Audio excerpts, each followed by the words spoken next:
நீங்கள் பார்த்துக் கொண்டிருப்பது உங்கள் விஜய்.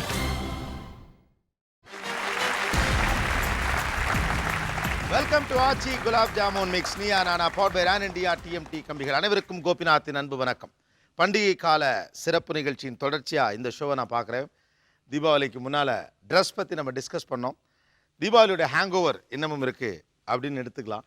இந்த தீபாவளி அப்படின்னு வர்றப்போ, பண்டிகை அப்படின்னு வர்றப்போ உறவுக்காரங்க வீட்டுக்கு போகிறது வர்றது அப்படிங்கிற ஒரு விஷயம் முக்கியமானதாக வருது. அதை ஒட்டி தான் இந்த சப்ஜெக்டையும் நம்ம சூஸ் பண்ணினோம். ஒரு 15 வருஷத்துக்கு முன்னால் பார்த்தோம் அப்படின்னா உறவுக்காரங்க வீட்டுக்கு போகிறது அப்படிங்கிற ஒரு கல்ச்சர் வந்து ரொம்ப பாப்புலராக இருந்தது.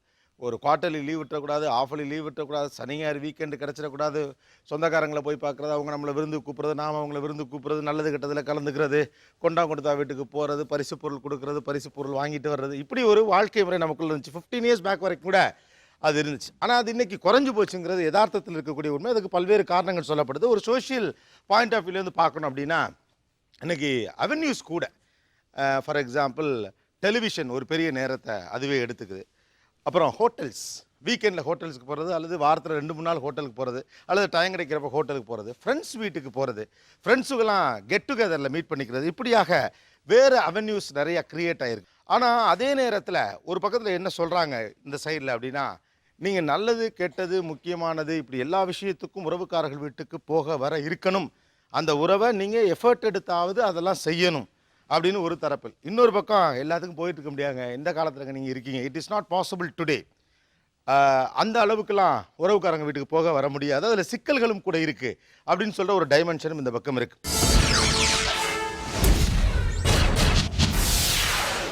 இந்த தரப்புலேருந்து முதல்ல நம்ம ஆரம்பிக்கணும் அப்படின்னு நினைக்கிறேன். உறவினர்களுடைய எந்த சுக துக்கங்கள் நல்லது கெட்டதுக்கெல்லாம் கட்டாயம் நம்ம போகணும் அப்படின்னு நீங்கள் சஜஸ்ட் பண்ணுவீங்க?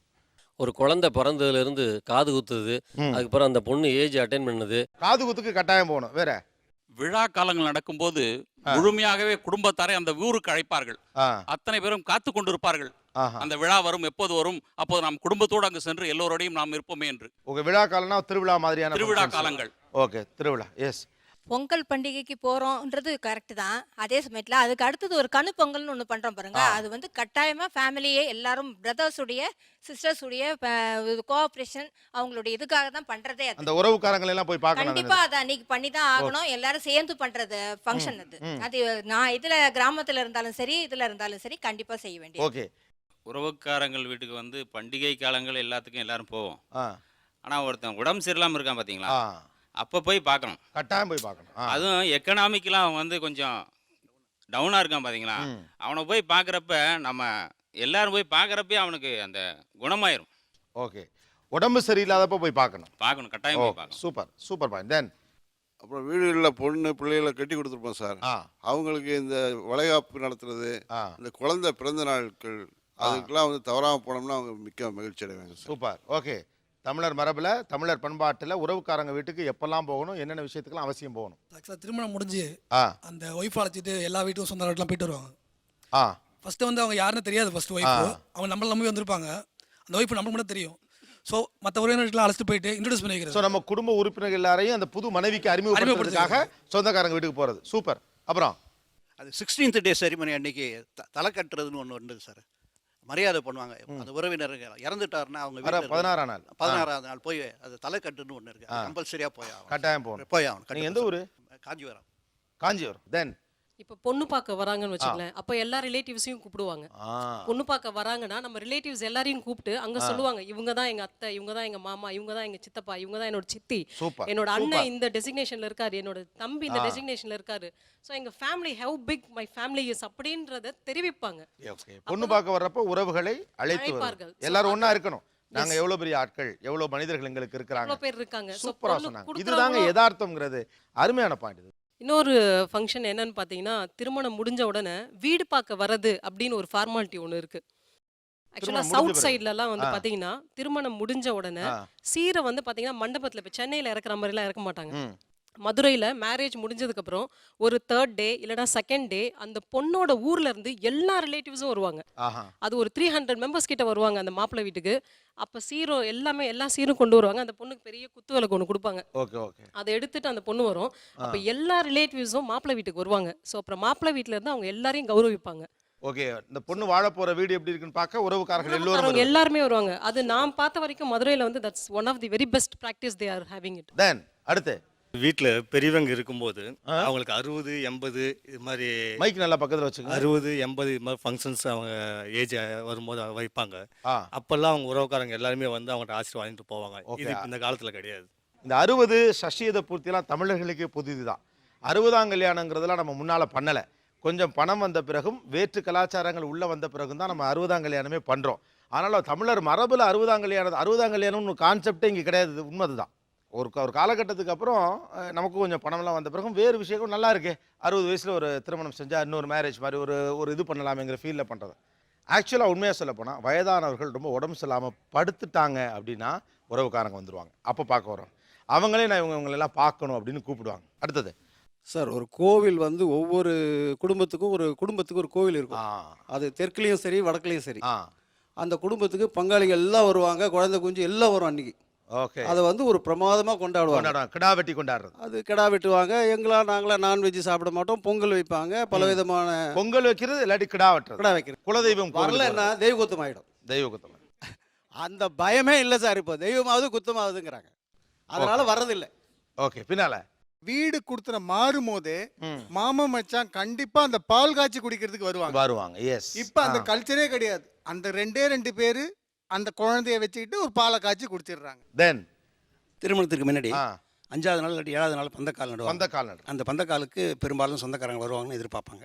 ஓகே, வேற சொந்த ஊர்ல தேர் திருவிழா நடக்கும் சார். தேர் திருவிழா வந்து ரொம்ப கிராண்டா. அப்போ பேர பிள்ளைங்க பசங்க பிள்ளைங்க எல்லாரும் வர சொல்லி எல்லாரும் கூட ஜாலியாக இருந்து அந்தந்த பசங்களுக்கு பிடிச்ச பொருள் வாங்கி தரது. நான்லாம் போயிருக்கேன். திருச்செங்கோடு எனக்கு சொந்த ஊர். அங்கே தேர் திருவிழா வந்து எங்கள் தாத்தா பாட்டி வீட்டில் ஒரு 50 பேர் கூடுவோம். ஓகே, பக்கத்தில் குழந்தைங்களுக்கு முடி எடுக்கிறது, அப்புறம் பால் காவடி குழந்தைங்க எடுத்தாங்கன்னா அவங்களுக்காக வேண்டி எல்லாரையும் வர சொல்லுவாங்க. சாம பாயிண்ட்டுங்க.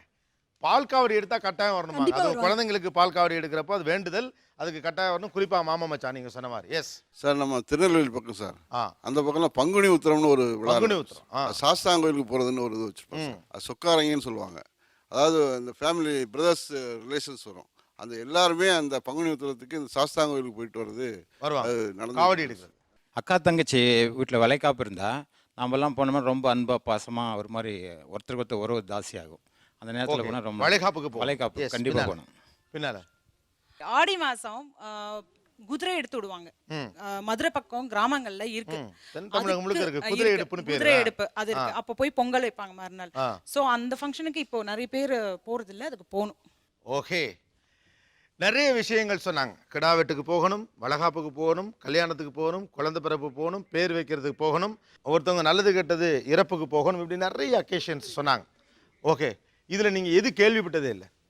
இந்த குதிரை இழுப்பு அப்படின்னு சொல்லி குதிரை எடுப்பு அதெல்லாம் நான் பார்த்ததும் இல்லை, கேள்விப்பட்டதும் இல்லை. அதுக்கப்புறமா பங்குனி உத்திரம் சொன்னாங்க. அது ஐடியாவே இல்லை. பங்குனி உத்திரம் ஐடியா இல்லை. ஓகே, குதிரை எடுப்பு, பங்குனி உத்திரம். குதிரை எடுப்பு இது முடிய கேள்விப்பட்டதே இல்லை. குதிரை எடுப்பு கேள்விப்பட்டதில்லை. வேற வேற வேற வேற என்ன கேள்விப்பட்டதில்லை?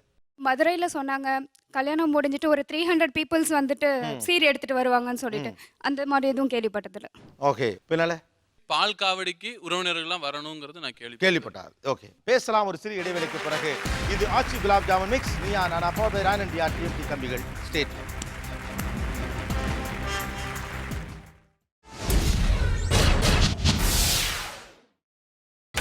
நீங்கள் பார்த்துக் கொண்டிருப்பது உங்கள் Vijay. Welcome back to Aachi gulab jamun mix. Neeya Naana power by Ron India TMT கம்பிகள். பண்டிகை கால சிறப்பு நிகழ்ச்சியினுடைய தொடர்ச்சியாக இன்னைக்கு நம்ம பேசிட்டு இருக்கிறது உறவினர்களுடைய வீடுகளுக்கு முன்பு போல சுகதுக்க நிகழ்வுகளில் கலந்து கொள்வதற்கு நாம் அதிகமாக போவதில்லை. அதுக்கு என்ன காரணம்? நீங்கள் இந்த சொந்தக்காரங்க வீட்டுக்கு போக வேண்டிய சூழ்நிலை வந்தா என்னென்னலாம் சொல்லி அவாய்ட் பண்ணுறீங்க? ஏன்னா நமக்கு வந்து பிடிச்சா தான் போக முடியும், ரைட்டா? என்னென்ன சாக்கு போக்குகள்? ஞாயிற்றுக்கிழமையாவே இருந்தாலுமே வேலை பயங்கர பிஸின்னு சொல்லிட்டு சொந்தக்கார வீட்டுக்கு போக மாட்டோம். ஓகே, வேலை பிஸின்னு சொல்லிடுவீங்க. வேற டயர்டாக இருக்குமா, நீயே போயிட்டு வாங்கம்மா. டயர்டாக இருக்குமா? எஸ், பசங்க சொல்கிறது. எஸ், வீக்கெண்ட்ஸாக இருந்ததுன்னா எனக்கு கிடைக்கிறதே இந்த 2 நாள் தான். இதையும் நான் ஸ்பெண்ட் பண்ணிட்டு திரும்பியும் அடுத்த நாள் நான் வேலைக்கு போகணும், என்னால் முடியாது. வீக் டேஸாக இருந்ததுன்னா பிரச்சனையே இல்லை, என்னால் லீவே போட முடியாதுன்ற வேணாம். ஒரே வாரத்தில் போட்டுடலாம். எஸ், வேலை இருக்கு, எனக்கு ரொம்ப வேலை இருக்கு. வேலை இருக்கு, ஆனால் பெரும்பாலும் தான் சொல்லுவாங்க வேலை இருக்குங்கிறது. எஸ், படிக்கிற பசங்களாக இருந்தால் இல்லை எக்ஸாம்ஸ் இருக்குது, அந்த மாதிரி சாக்கு போக்கு. டெஸ்ட் இருக்குது, எக்ஸாம் இருக்குது. ஹெல்த் சரியில்லைன்னு சொல்லிடுறது. ஹெல்த் சரியில்லைன்னு ஒரே வார்த்தையில். இப்போ கடைசி வரைக்கும் வந்து வரேன்னு சொல்லிட்டு கடைசியா டிக்கெட் கிடைக்கல அப்படின்னு சொல்லிட்டு போய் சொல்றது. இது நல்ல ஐடியாவா இருக்கேம்மா. வரலைன்னு சொன்ன மாதிரி இல்லை, டிக்கெட் யார் மேலே போட்டலாம். நல்ல பாயிண்டா இருக்கு. குழந்தைங்களுக்கு அடுத்த நாள் எக்ஸாம் இருக்கு, அதனால கண்டிப்பா வர முடியாது. நாளைக்கு பிள்ளைங்களுக்கு எக்ஸாம். ஓகே. நாங்கள் 2 பேரும் சேர்ந்து ஒரு ரிலேட்டிவ் ஃபங்க்ஷன் போகணுன்னா குழந்தைக்கு ஒத்துக்குமா? போயிட்டு வந்து போன வாட்டிமா கோல்டு வந்துச்சுன்னா என்ன பண்ணுறது? குழந்தைக்கு ஏதாவது உடம்பு சரியில்லாமல் போயிருங்கிற மாதிரி ஒரு சின்னதாக சொன்னால் அவங்களே ட்ராப் பண்ணுவாங்க. ஓகே. ஏன் உறவினர்களுடைய வீடுகளுக்கு போகணும் அப்படின்னு நீங்கள் காரணங்களை முன்வைப்பீங்க? சார் மென்டல் ரிலாக்ஸ் சார் லேடிஸ்க்கு கண்டிப்பாக தேவைப்படுது. ஏன்னா டெய்லி காத்தால இருந்து சமையல், ஆஃபீஸ்க்கு ஓடுறது, பஸ்ஸை பிடிக்குது, பசங்களை ஸ்கூலுக்கு அனுப்புறது, வீட்டில் எதனா பிரச்சனை அதை சால்வ் பண்ணுறது, எப்போ பாரு இதுலேயே ரொட்டேஷன்லேயே இருந்துக்கு அந்த ஒரு நாள் 2 நாள் சரி அவங்களோட போய் நல்லா எல்லாத்தையும் மறந்துட்டு சந்தோஷமாக பேசிட்டு நம்ம கவலைகளையும் பகிர்ந்துக்கிட்டு வரலாம். அதாவது எல்லா நேரமும் பிரச்சனையை ஹேண்டில் பண்ணக்கூடிய ஒரு நெருக்கடியில் ஒரு பெண் இருக்கிறார். இந்த மாதிரி ஒரு சொந்தக்காரங்க வீட்டுக்கு போகிறப்ப தான் ஒரு ஸ்ட்ரெஸ் ரிலீஃப், ஒரு அவுட்பர்ஸ்ட், ஃப்ரீயாக பேச முடியும், மனசு விட்டு பேசுறதுக்கான ஒரு ஸ்பேஸ். இது எப்படி நீங்கள் மறுக்கிறீங்க? டிஃப்ரென்ஸ் ஆஃப் ஒப்பீனியன் தான் சொல்லணும். சில பேருக்கு அது வெளியில் கொட்டி தீட்டுட்டானாங்க அப்படின்னு சொன்னாக்கா அதுக்குள்ள அவங்களுக்கு ஸ்ட்ரெஸ் ரிலீஸ். இதே எனக்கு அப்படின்னாக்கா எனக்கு வெளியில் சொல்லணும் அப்படிங்கிறது இல்லை. எனக்கு வந்து மியூசிக் கேட்டாலோ இல்லை நான் அமைதியாக 2 மணி நேரம் படுத்து தூங்கிட்டேன்னா it's a stress buster for me. இது ஒரு நியூ ஐடியா. நான் எதுக்கு ஒருத்தவங்க வீட்டுக்கு போகணும்? ஒரு பாட்டு கேட்டாலோ மியூசிக் கேட்டாலோ இல்லை, எனக்கு ஒரு பிரச்சனை இருக்குது or something within me is causing ட்ரபிள்னாக்கா அதையே நான் மற்றவங்க கிட்ட சொல்லி அதை வந்து நான் எக்ஸ்பிரஸ் பண்ணி தான் எனக்கு வந்து வென்டிலேஷன் இருக்குது அப்படிங்கிறாங்க. அதே போய் ஒரு தட்டை எக்ஸ்பிரஸ் பண்ணி தானே அதனால உறவுக்காரங்க வீட்டுக்கு போக வேண்டியதில்லைன்னு நினைக்கிறாங்க. இப்போ வந்து அவங்க வந்து யங் ஏஜாக இருக்காங்க, சின்ன வயசு. ஸோ அவங்களுக்கு வந்து ஒரு மியூசிக் கேட்கக்கூடிய ஒரு மென்டாலிட்டி இருக்குது. அப்புறம் சினிமாவுக்கு போகிறதுக்கோ இல்லை டிவி பார்க்குறதுக்கோ ஒரு மென்டாலிட்டி இருக்குது. ஆனால் ஒரு குறிப்பிட்ட வயசை கடந்தப்புறம் ஒரு பாட்டு கேட்குறதோ ஒரு சினிமாவுக்கு போகிறதோ அதெல்லாம் நமக்கு வந்து ஒத்துக்கிற மாதிரி இருக்காது. சரி, நமக்கு ரொம்ப யார் நமக்கு திக்கு, அவங்கக்கிட்ட நம்மளுடைய கவலைகளையோ சந்தோஷத்தையோ ஷேர் பண்ணிக்கலாம். மேபி எனக்கு அந்த ஏஜ் வந்தால் நான் அப்படி ஃபீல் பண்ணுவேனான்னு எனக்கு தெரியாது. பட் ஆஸ் ஆஃப் நவ் எனக்கு அந்த மாதிரி வந்து என்னுடைய பர்சனலை போய் நான் மற்றவங்க கிட்ட ஷேர் பண்ணிக்கணுங்கிற தாட்ஸ் எனக்கு வந்ததே இல்லை. நீங்கள் ஏன் உறவுக்காரங்க வீட்டுக்கு போக விரும்புவதில்லை? எனக்கு அதுக்கான பதில் சொல்லுங்கள். முதல் தடவை என் ஒய்ஃப் கூட நான் இப்போ எனக்கு 2 மாதம் தான் ஆச்சு கல்யாணம் ஆகி. நான் என் ஒய்ஃப் கூட போனேன். போயிட்டு ஒரு 2 நாள் ஒரு அத்தை வீட்டுக்கு போனோம் விருந்துக்கு, இன்னொரு அத்தை வீட்டுக்கு போனோம். போயிட்டு அவங்க வீட்டுக்கு வரும்போது அழுதுட்டு வரா. ஏன்னா அதுக்குள்ளாடி எனக்கு குழந்தை இல்லைன்னு கேட்குறாங்க. 2.5 மாதம் தான் ஆகுது எனக்கு அவளுக்கு கல்யாணம் ஆகி. அதுக்குள்ளாடி குழந்தை இல்லைன்னு கேட்குறாங்க. இதே ஸ்ட்ரெஸ் பண்ணிகிட்டே இருக்காங்க. ஆனால் எங்களுக்குள்ளே 1000 பிரச்சனை இருக்கும். நாங்கள் தள்ளி போட்டிருப்போம், எவ்வளோ இருக்குது. பட் உடனே 2 மாதத்தில் குழந்தை உருவாகணும்னா எப்படி உருவாகும்? அது எங்களோட மென்டாலிட்டி பொறுத்து தான் இருக்குது. அந்த மாதிரி பர்சனல் விஷயம் தலையிடும் போது அவங்க வீட்டுக்கு போகிறதுக்கு எங்களுக்கு பிடிக்க மாட்டேது. தேவையில்லாமல் பர்சனல் விஷயத்தில் மூக்கை நுழைக்கிறார்கள். So you are avoiding. வேற 2வது விஷயம் இருக்குது. நாங்கள் 2 பேரும் வேறு ஷிஃப்ட்டில் ஒர்க் பண்ணுறோம். நான் நைட் ஷிஃப்ட், அவர் டே ஷிஃப்ட். நாங்கள் பார்த்துக்கிறதே 2 நாள் தான். அன்றைக்கும் நான் உறவினர் வீட்டுக்கு போனேன்னா வேஸ்ட்டு. நாங்கள் 2 நாள் தான் ஸ்பெண்ட் பண்ணுவோமே. அதுவும் நான் வந்தோன்னே தூங்கிடுவேன். சனிக்கிழமை, ஞாயிற்றுக்கிழமை 1 நாள் தான் இருக்க முடியும். அன்றைக்கும் நான் போயிட்டு உறவினர் அத்தை மாமான்னு பேசிகிட்டு இருந்தால் அவள் தனியாக வந்திருப்பா. நான் லவ் மேரேஜ். கண்டிப்பாக அவளுக்கு ரொம்ப ஸ்ட்ரெஸ்ஸாக இருக்கும். ஏன் உறவுக்காரர்கள் வீட்டுக்கு போவதை, நல்லது கெட்டது மாதிரி ஃபங்க்ஷன்ஸுக்கு போகிறத கூட அவாய்ட் பண்ணுறீங்க? இப்போ நான் ஒரு ரிலேட்டிவ் வீட்டுக்கு போயிட்டேன்னா இப்போ நான் கரியர் கான்ஷியஸாக இருக்கேன். பட் அவங்க என்ன சொல்லுவாங்க, அதான் படிச்சு முடிச்சிட்டால இப்போ கல்யாணம் பண்ணி வைக்க வேண்டியதானே, அந்த டாபிக் வந்துடுது. ஸோ அதனால எதுக்கு போகணும் அப்படிங்கிற மாதிரி. இங்கிருந்து வாங்க, இவங்கள்ட்ட கொடுங்க. குழந்தைங்க விருப்பப்பட மாட்டேன்றாங்க சார். குழந்தைங்க விருப்பப்பட மாட்டேன்றாங்க. குழந்தைங்கள நாங்கள் ஏதாவது மேரேஜ் போகும்போது எங்கேயாவது விட்டுட்டு போக வேண்டியது. நீ வாமா அப்படின்னும் போது கிடைக்கிற இந்த ஹாலிடேஸில் நீங்கள் போய் மேரேஜில் நீங்கள் கேங் ஆகிடுவீங்க, நாங்கள் எங்கே போவோம், எங்களை அவுட்டிங் கூட்டு போங்க. ஓகே, எஸ், இதுதான் உண்மையான ரீசன். ஒரு நகரத்தில் இன்றைக்கி அது ஒரு பெரிய நெருக்கடி. 2 பிள்ளைங்களையும் கூட்டிகிட்டு போகணும் அப்படின்னா அதுங்களுக்கும் பெரிய சிரமம்லாம் இருக்குது. இது மாதிரி ரீசன் தான் கேட்குறேன். ஏன் முடியலை? நான் ஹஸ்பண்ட் அண்ட் ஒய்ஃப் 2 பேரும் சென்னையில் ஒர்க் பண்ணிட்டு இருக்கோம். என்னுடைய பேரண்ட்ஸ் வந்து வில்லேஜில் இருக்காங்க, திருவள்ளூர் டிஸ்ட்ரிக்ட்ல. ஸோ எந்த ஃபங்க்ஷனாக இருந்தாலும் என் பேரண்ட்ஸ் எல்லா ஃபங்க்ஷன்ஸ்க்கும் போயிட்டு இருக்காங்க. சரி, கண்டிப்பாக என் கல்யாணத்துக்கு கூடும்போது எல்லாருமே வந்தாங்க. ஸோ டிஃபால்ட்டாக எனக்கு தெரியும், நான் போலனாலும் எல்லாரும் என் ஃபங்க்ஷனுக்கு வருவாங்க. இதை பேலன்ஸ் பண்ண அம்மா அப்பா இருக்காங்க, அவங்க போய்கட்டும். சில காலங்கள் வரைக்கும் இது இப்படியே போட்டுன்றதுனால நான் அதை பற்றி கேர் பண்ணுறதில்ல, சொந்தக்கார வீட்டுக்கு போகிறதில்ல. ஓகே, வேற என்ன ரீசன்? மெயினாக சோம்பேறித்தனம் தான் சார். சோம்பேறித்தனம் இதுதான் பாயிண்ட்டுங்க. உண்மைங்க, சோம்பேறியாவே இதான் எதார்த்தம். ஒரு சோம்பேறித்தனம் இருக்கு. ஓகே, அவங்க வீட்டுக்கு போயிட்டு எதுக்கு நம்ம அங்கே வேற ஒரு ரிசர்வ் டைப்பாக இருக்கணும், அமைதியாக இருக்கணும். அது நம்ம வீட்டிலனா காலையில் டிவி பார்த்துன்னு இருக்கலாம். ஓகே, இதுதான் மெயின் போகணும் அப்படிங்கிற ஒரு லெத்தாஜினஸ். ஸோ அந்த நேரத்துக்கு வீட்டில் உட்காந்து ரிலாக்ஸாக ஒரு நாள் டிவி பார்க்கலாம். அப்போ டிவி ஒரு காரணமாக இருக்கு. எஸ், வேற ட்ராவல் பண்ணிட்டு போகிறதே ஒரு பெரிய ஒரு தலைவலியான விஷயம். ஐ மீன் இப்போ இருக்க சொசைட்டியில் வந்து ஒரு மிடில் கிளாஸில் வந்துட்டு பைக்ஸ் மட்டும் தான் இருக்கும். அப்போ அம்மாவையும் ஒரு பைக்கில் கூட்டு போகணும், என் தம்பி வந்துட்டு எங்கள் அப்பா ஒரு பைக்கில் கூட்டு போகணும். ட்ராவல் பண்ணிட்டு போகிறதே ஒரு கஷ்டமான விஷயமா இருக்குது. அது கம்ஃபர்டபுளாகவே இல்லை. அது ட்ராவல் அன்கம்ஃபர்டபுளாக இருக்குங்கிறீங்க. வேற என்ன ரீசன்? அங்கே போனால் போர் அடிக்குது. ஐ மீன் போர் அடிக்க அங்கே போய் என்ன பண்ண போகிறோம் அப்படின்ற ஒரு தாட்டு. போர் அடி. You don't feel it is important. அவ்வளோதான். எஸ், பின்னால் அந்த பண்ணிட்டு கொடுங்க. சார் ஃபர்ஸ்ட் ஆஃப் ஆல் என்ன அப்படின்னா ஒரு வருஷத்துக்கு இவ்வளோ லீவுங்கிறது தான் எங்களுக்கு இருக்குது வேலைக்கு போகிற எங்களுக்கு. ஸோ அந்த லீவ் இப்போ பார்த்தீங்கன்னா 10 days அப்படி இல்லை 8 days தான் வந்து ஐடி கம்பெனிஸ்லலாம் இருக்குது. ஸோ அந்த 8 daysல வந்து எனக்கு எது ப்ரையாரிட்டி, எந்த ஃபங்க்ஷனை நான் அட்டன் பண்ணணுங்கிறத நான் முடிவு பண்ணிப்பேன். இப்போ இதுக்கு நான் லீவ் போட்டுட்டு நான் போயிட்டேன்னு வச்சுக்கோங்களேன், எனக்கு இமீடியட் ரிலேட்டிவ்ஸோட ஃபங்க்ஷன்ஸோ இல்லை வேறு ஏதாவது என்னுடைய வீட்டில் ஃபங்க்ஷனே எனக்கு வரும். இமீடியட் ரிலேட்டிவ்ஸ் வீட்டுக்கே போகணும். ஸோ அப்போ அதெல்லாம் நான் மைண்டில் வச்சுக்கிட்டு நான் ப்ரையாரிட்டைஸ் பண்ணுவேன். நான் இவங்க வீட்டுக்கு தான் போகணும், இவங்க வீட்டுக்கு எனக்கு போக வேண்டிய அவசியம் கிடையாது. ஏன்னா என்னுடைய சூழ்நிலை எனக்கு சில ரெஸ்ட்ரிக்ஷன்ஸ் இருக்குது, எனக்குன்னு சில லிமிடேஷன்ஸ் இருக்குது. ஸோ அதெல்லாம் நான் பேஸ் பண்ணி தான் நான் ப்ரையாரிட்டைஸ் பண்ணுவேன். அவங்க சொல்கிற மாதிரி பார்த்தாங்கன்னா வேலை பார்க்காம கிராமத்தில் இருக்க மட்டும்தான் இவன் சொந்த வீட்டுக்கு போகிற மாதிரியும், வேலை பார்க்குறவங்க எல்லாருமே அவங்க இஷ்டத்துக்கு போகன்ட்டு எல்லாம் வந்துடும் நினச்சிட்டு இருக்காங்க. என்னுடைய வேலையும் விட்டுட்டு என் சம்பளத்தையும் விட்டுட்டு நான் எங்கள் வீட்டு ஃபங்க்ஷன் அட்டன் பண்ணணுமா, நான் யோசிப்பேனா யோசிக்க மாட்டேனா? Is it really worth attending the function? எனக்கு என்னோட ப்ரையாரிட்டி தெரியும். கிளியரா சொல்லிட்டாங்க. அருமையான கேள்வி இது. இன்னைக்கு உங்களுக்கு ப்ரியாரிட்டி இருக்கான்னு நினைக்கிறீங்க, நாளைக்கு உன்னுடைய குழந்தை உன்னுடைய தாய் தகப்பனே ப்ரியாரிட்டியா நினைக்கக்கூடிய சூழ்நிலை வரும். அன்றைக்கு என்ன பண்ண போறீங்க? சார் இப்போ நீங்கள் வாழ்ந்த காலகட்டங்கள் வேறு, நாங்கள் வாழ்ந்துட்டு இருக்கிற காலகட்டங்கள் வேறு. ஸோ இப்போ எங்களுக்கு என்ன அப்படின்னா இமீடியட் ரிலேட்டிவ்ஸ் யாருங்கிறத எங்களுக்கு தெரியுது. இவங்களுக்கு என்னால் டைம் ஒதுக்க முடியும், இவங்களுக்கு என்னால் வந்து நான் செய்யணும், இது வந்து அவசியம் இல்லைங்கிறது எனக்கு தெரியுது.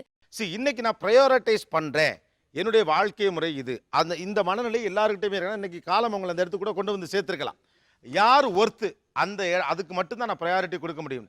இப்படி ஒர்த்து பார்த்து ரிலேட்டிவ்ஸ் வீட்டுக்கு போகிறதுங்கிற பாயிண்ட் ஆஃப் வியூவை நீங்கள் எப்படி பார்க்குறீங்க? நான் வந்து ஒர்க்கிங் விமன், எனக்கு சாட்டர்டே சண்டே மட்டும்தான் எனக்கு வந்து ஆஃப். ஓகேவா? எனக்கும் வந்து நிறையா ரிலேட்டிவ்ஸ்லாம் இருக்காங்க, பிரதர்ஸ் சிஸ்டர் எல்லாருமே இருக்காங்க, டிஸ்டன்ஸ் ரிலேட்டிவ் இருக்காங்க, க்ளோஸ் ரிலேட்டிவ் எல்லாருமே இருக்காங்க. பட் ப்ரியாரிட்டைஸ் பண்ணுறது அந்த என்ன சொல்கிறது, அவங்களுடைய தேவையை பொறுத்து I will prioritise it. If it is very important, distance ரிலேட்டிவாக இருந்தால் கூட I will give priority to them and I will attend that. I completely agree madam. But ப்ரையாரிட்டிங்கிறது it is a matter of taste. உங்களுக்கு priority வந்து வேறு ரீசனாக இருக்கலாம், எனக்கு ப்ரையாரிட்டி வேறு ரீசனாக இருக்கலாம். But again you are also prioritising, that is the matter. Prioritise பண்ணணுமா கூடாதா? சார் இப்போல்லாம் பார்த்தீங்கன்னா லேட்டஸ்ட்டு ட்ரெண்டில் நிறைய பெரிய ஃபங்க்ஷன்ஸ்லாம் குடும்பம் சண்டே பார்த்து தான் ஃபிக்ஸ் பண்ணுறோம். ஸோ தட் எல்லாருக்கும் கன்வீனியண்ட்டாக இருக்கும், டிராஃபிக் கம்மியாக இருக்கும். இதெல்லாம் ஆலோசனை பண்ணி மறுபடியும் மண்டபம்லாம் ஃப்ரீயாக கிடைக்கும் சண்டேஸில் பார்த்து ஃபிக்ஸ் பண்ணணும். அட்லீஸ்ட் சாட்டர்டே சண்டே ஒரு ஃபங்க்ஷன்ஸ்லாம் அட்டன் பண்ணலாம், மேரேஜ் போகலாம். அண்ட் இன்னொரு கொஸ்டின், வரப்போகிற ஃபங்க்ஷன் வரப்போகிற அக்கேஷனை இவங்க எப்படி பிளான் பண்ணுவாங்க சார்? முதல்ல இவங்க வருஷத்துக்கு 10 நாள் லீவ் இருக்குன்றாங்க. இந்த ஜனவரி டு டிசம்பர் எவ்வளோ ஃபங்க்ஷன் வரப்போகுது, ஹவு இம்பார்ட்டன்ட் இட் இஸ் அப்படின்னு எப்படி முதல்ல இவங்க பிளான் பண்ணுவாங்க தெரியல எனக்கு. எப்படி முடியும்? Correct sir. இது அகெயின் இட்ஸ் மேத்தமேட்டிக்ஸ் தான். ஏற்கனவே நான் எவ்வளோ லீவ் எடுத்துட்டேன், இன்னும் எனக்கு எவ்வளோ இருக்குது, மேபி என்னென்னலாம் எனக்கு வரப்போகுது, பேலன்ஸ் ஷீட் நான் டேலி பண்ணுற மாதிரி தான் நான் உறவுக்காரங்க, கொஞ்சம் முக்கியமான உறவுக்காரங்கன்னே வச்சுக்குவோம், ரைட்டா? அவங்களுக்கு குழந்தை பிறந்திருக்கு. ப்ரையாரிட்டைஸ்னா அகெயின் எனக்கு ஒரு கன்வீனியன்ட்டான டேவாக இருந்ததுன்னா, இப்போ ஹாஸ்பிட்டல்லே இருக்கும்போது ஹாஸ்பிட்டலே போய் பார்க்கணுமா, ஏன் வீட்டுக்கு அழைச்சிட்டு வந்ததுக்கப்புறம் பார்க்கக்கூடாதா? ஓகே, போய் வீட்டில் ஏன் எனக்கு எப்படி சௌரியமோ நான் போய் பார்த்துட்டு உங்களுக்கு என்ன பார்க்கணும், அவ்வளோதானே. ஓகே, கன்வீனியன்ஸ் மேட்டர்ஸ் அப்படின்னு சொல்றாங்க. இந்த பக்கம் இமோஷன்ஸ் அண்ட் ரிலேஷன்ஷிப், அது இன்னொரு பக்கம் பேசப்படுகிறது. தொடர்ந்து பேசலாம். ஒரு சிறிய இடைவேளைக்கு பிறகு உறவுக்காரர்கள் வீட்டுக்கு போகிறது அல்லது ஃபங்க்ஷன்ஸுக்கு போகிறது ஏன் குறைஞ்சு போச்சு இந்த காலகட்டத்தில்?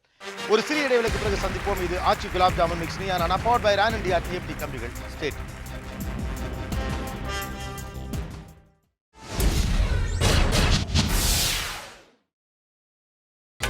நீங்கள் பார்த்துக் கொண்டிருப்பது உங்கள் விஜய்.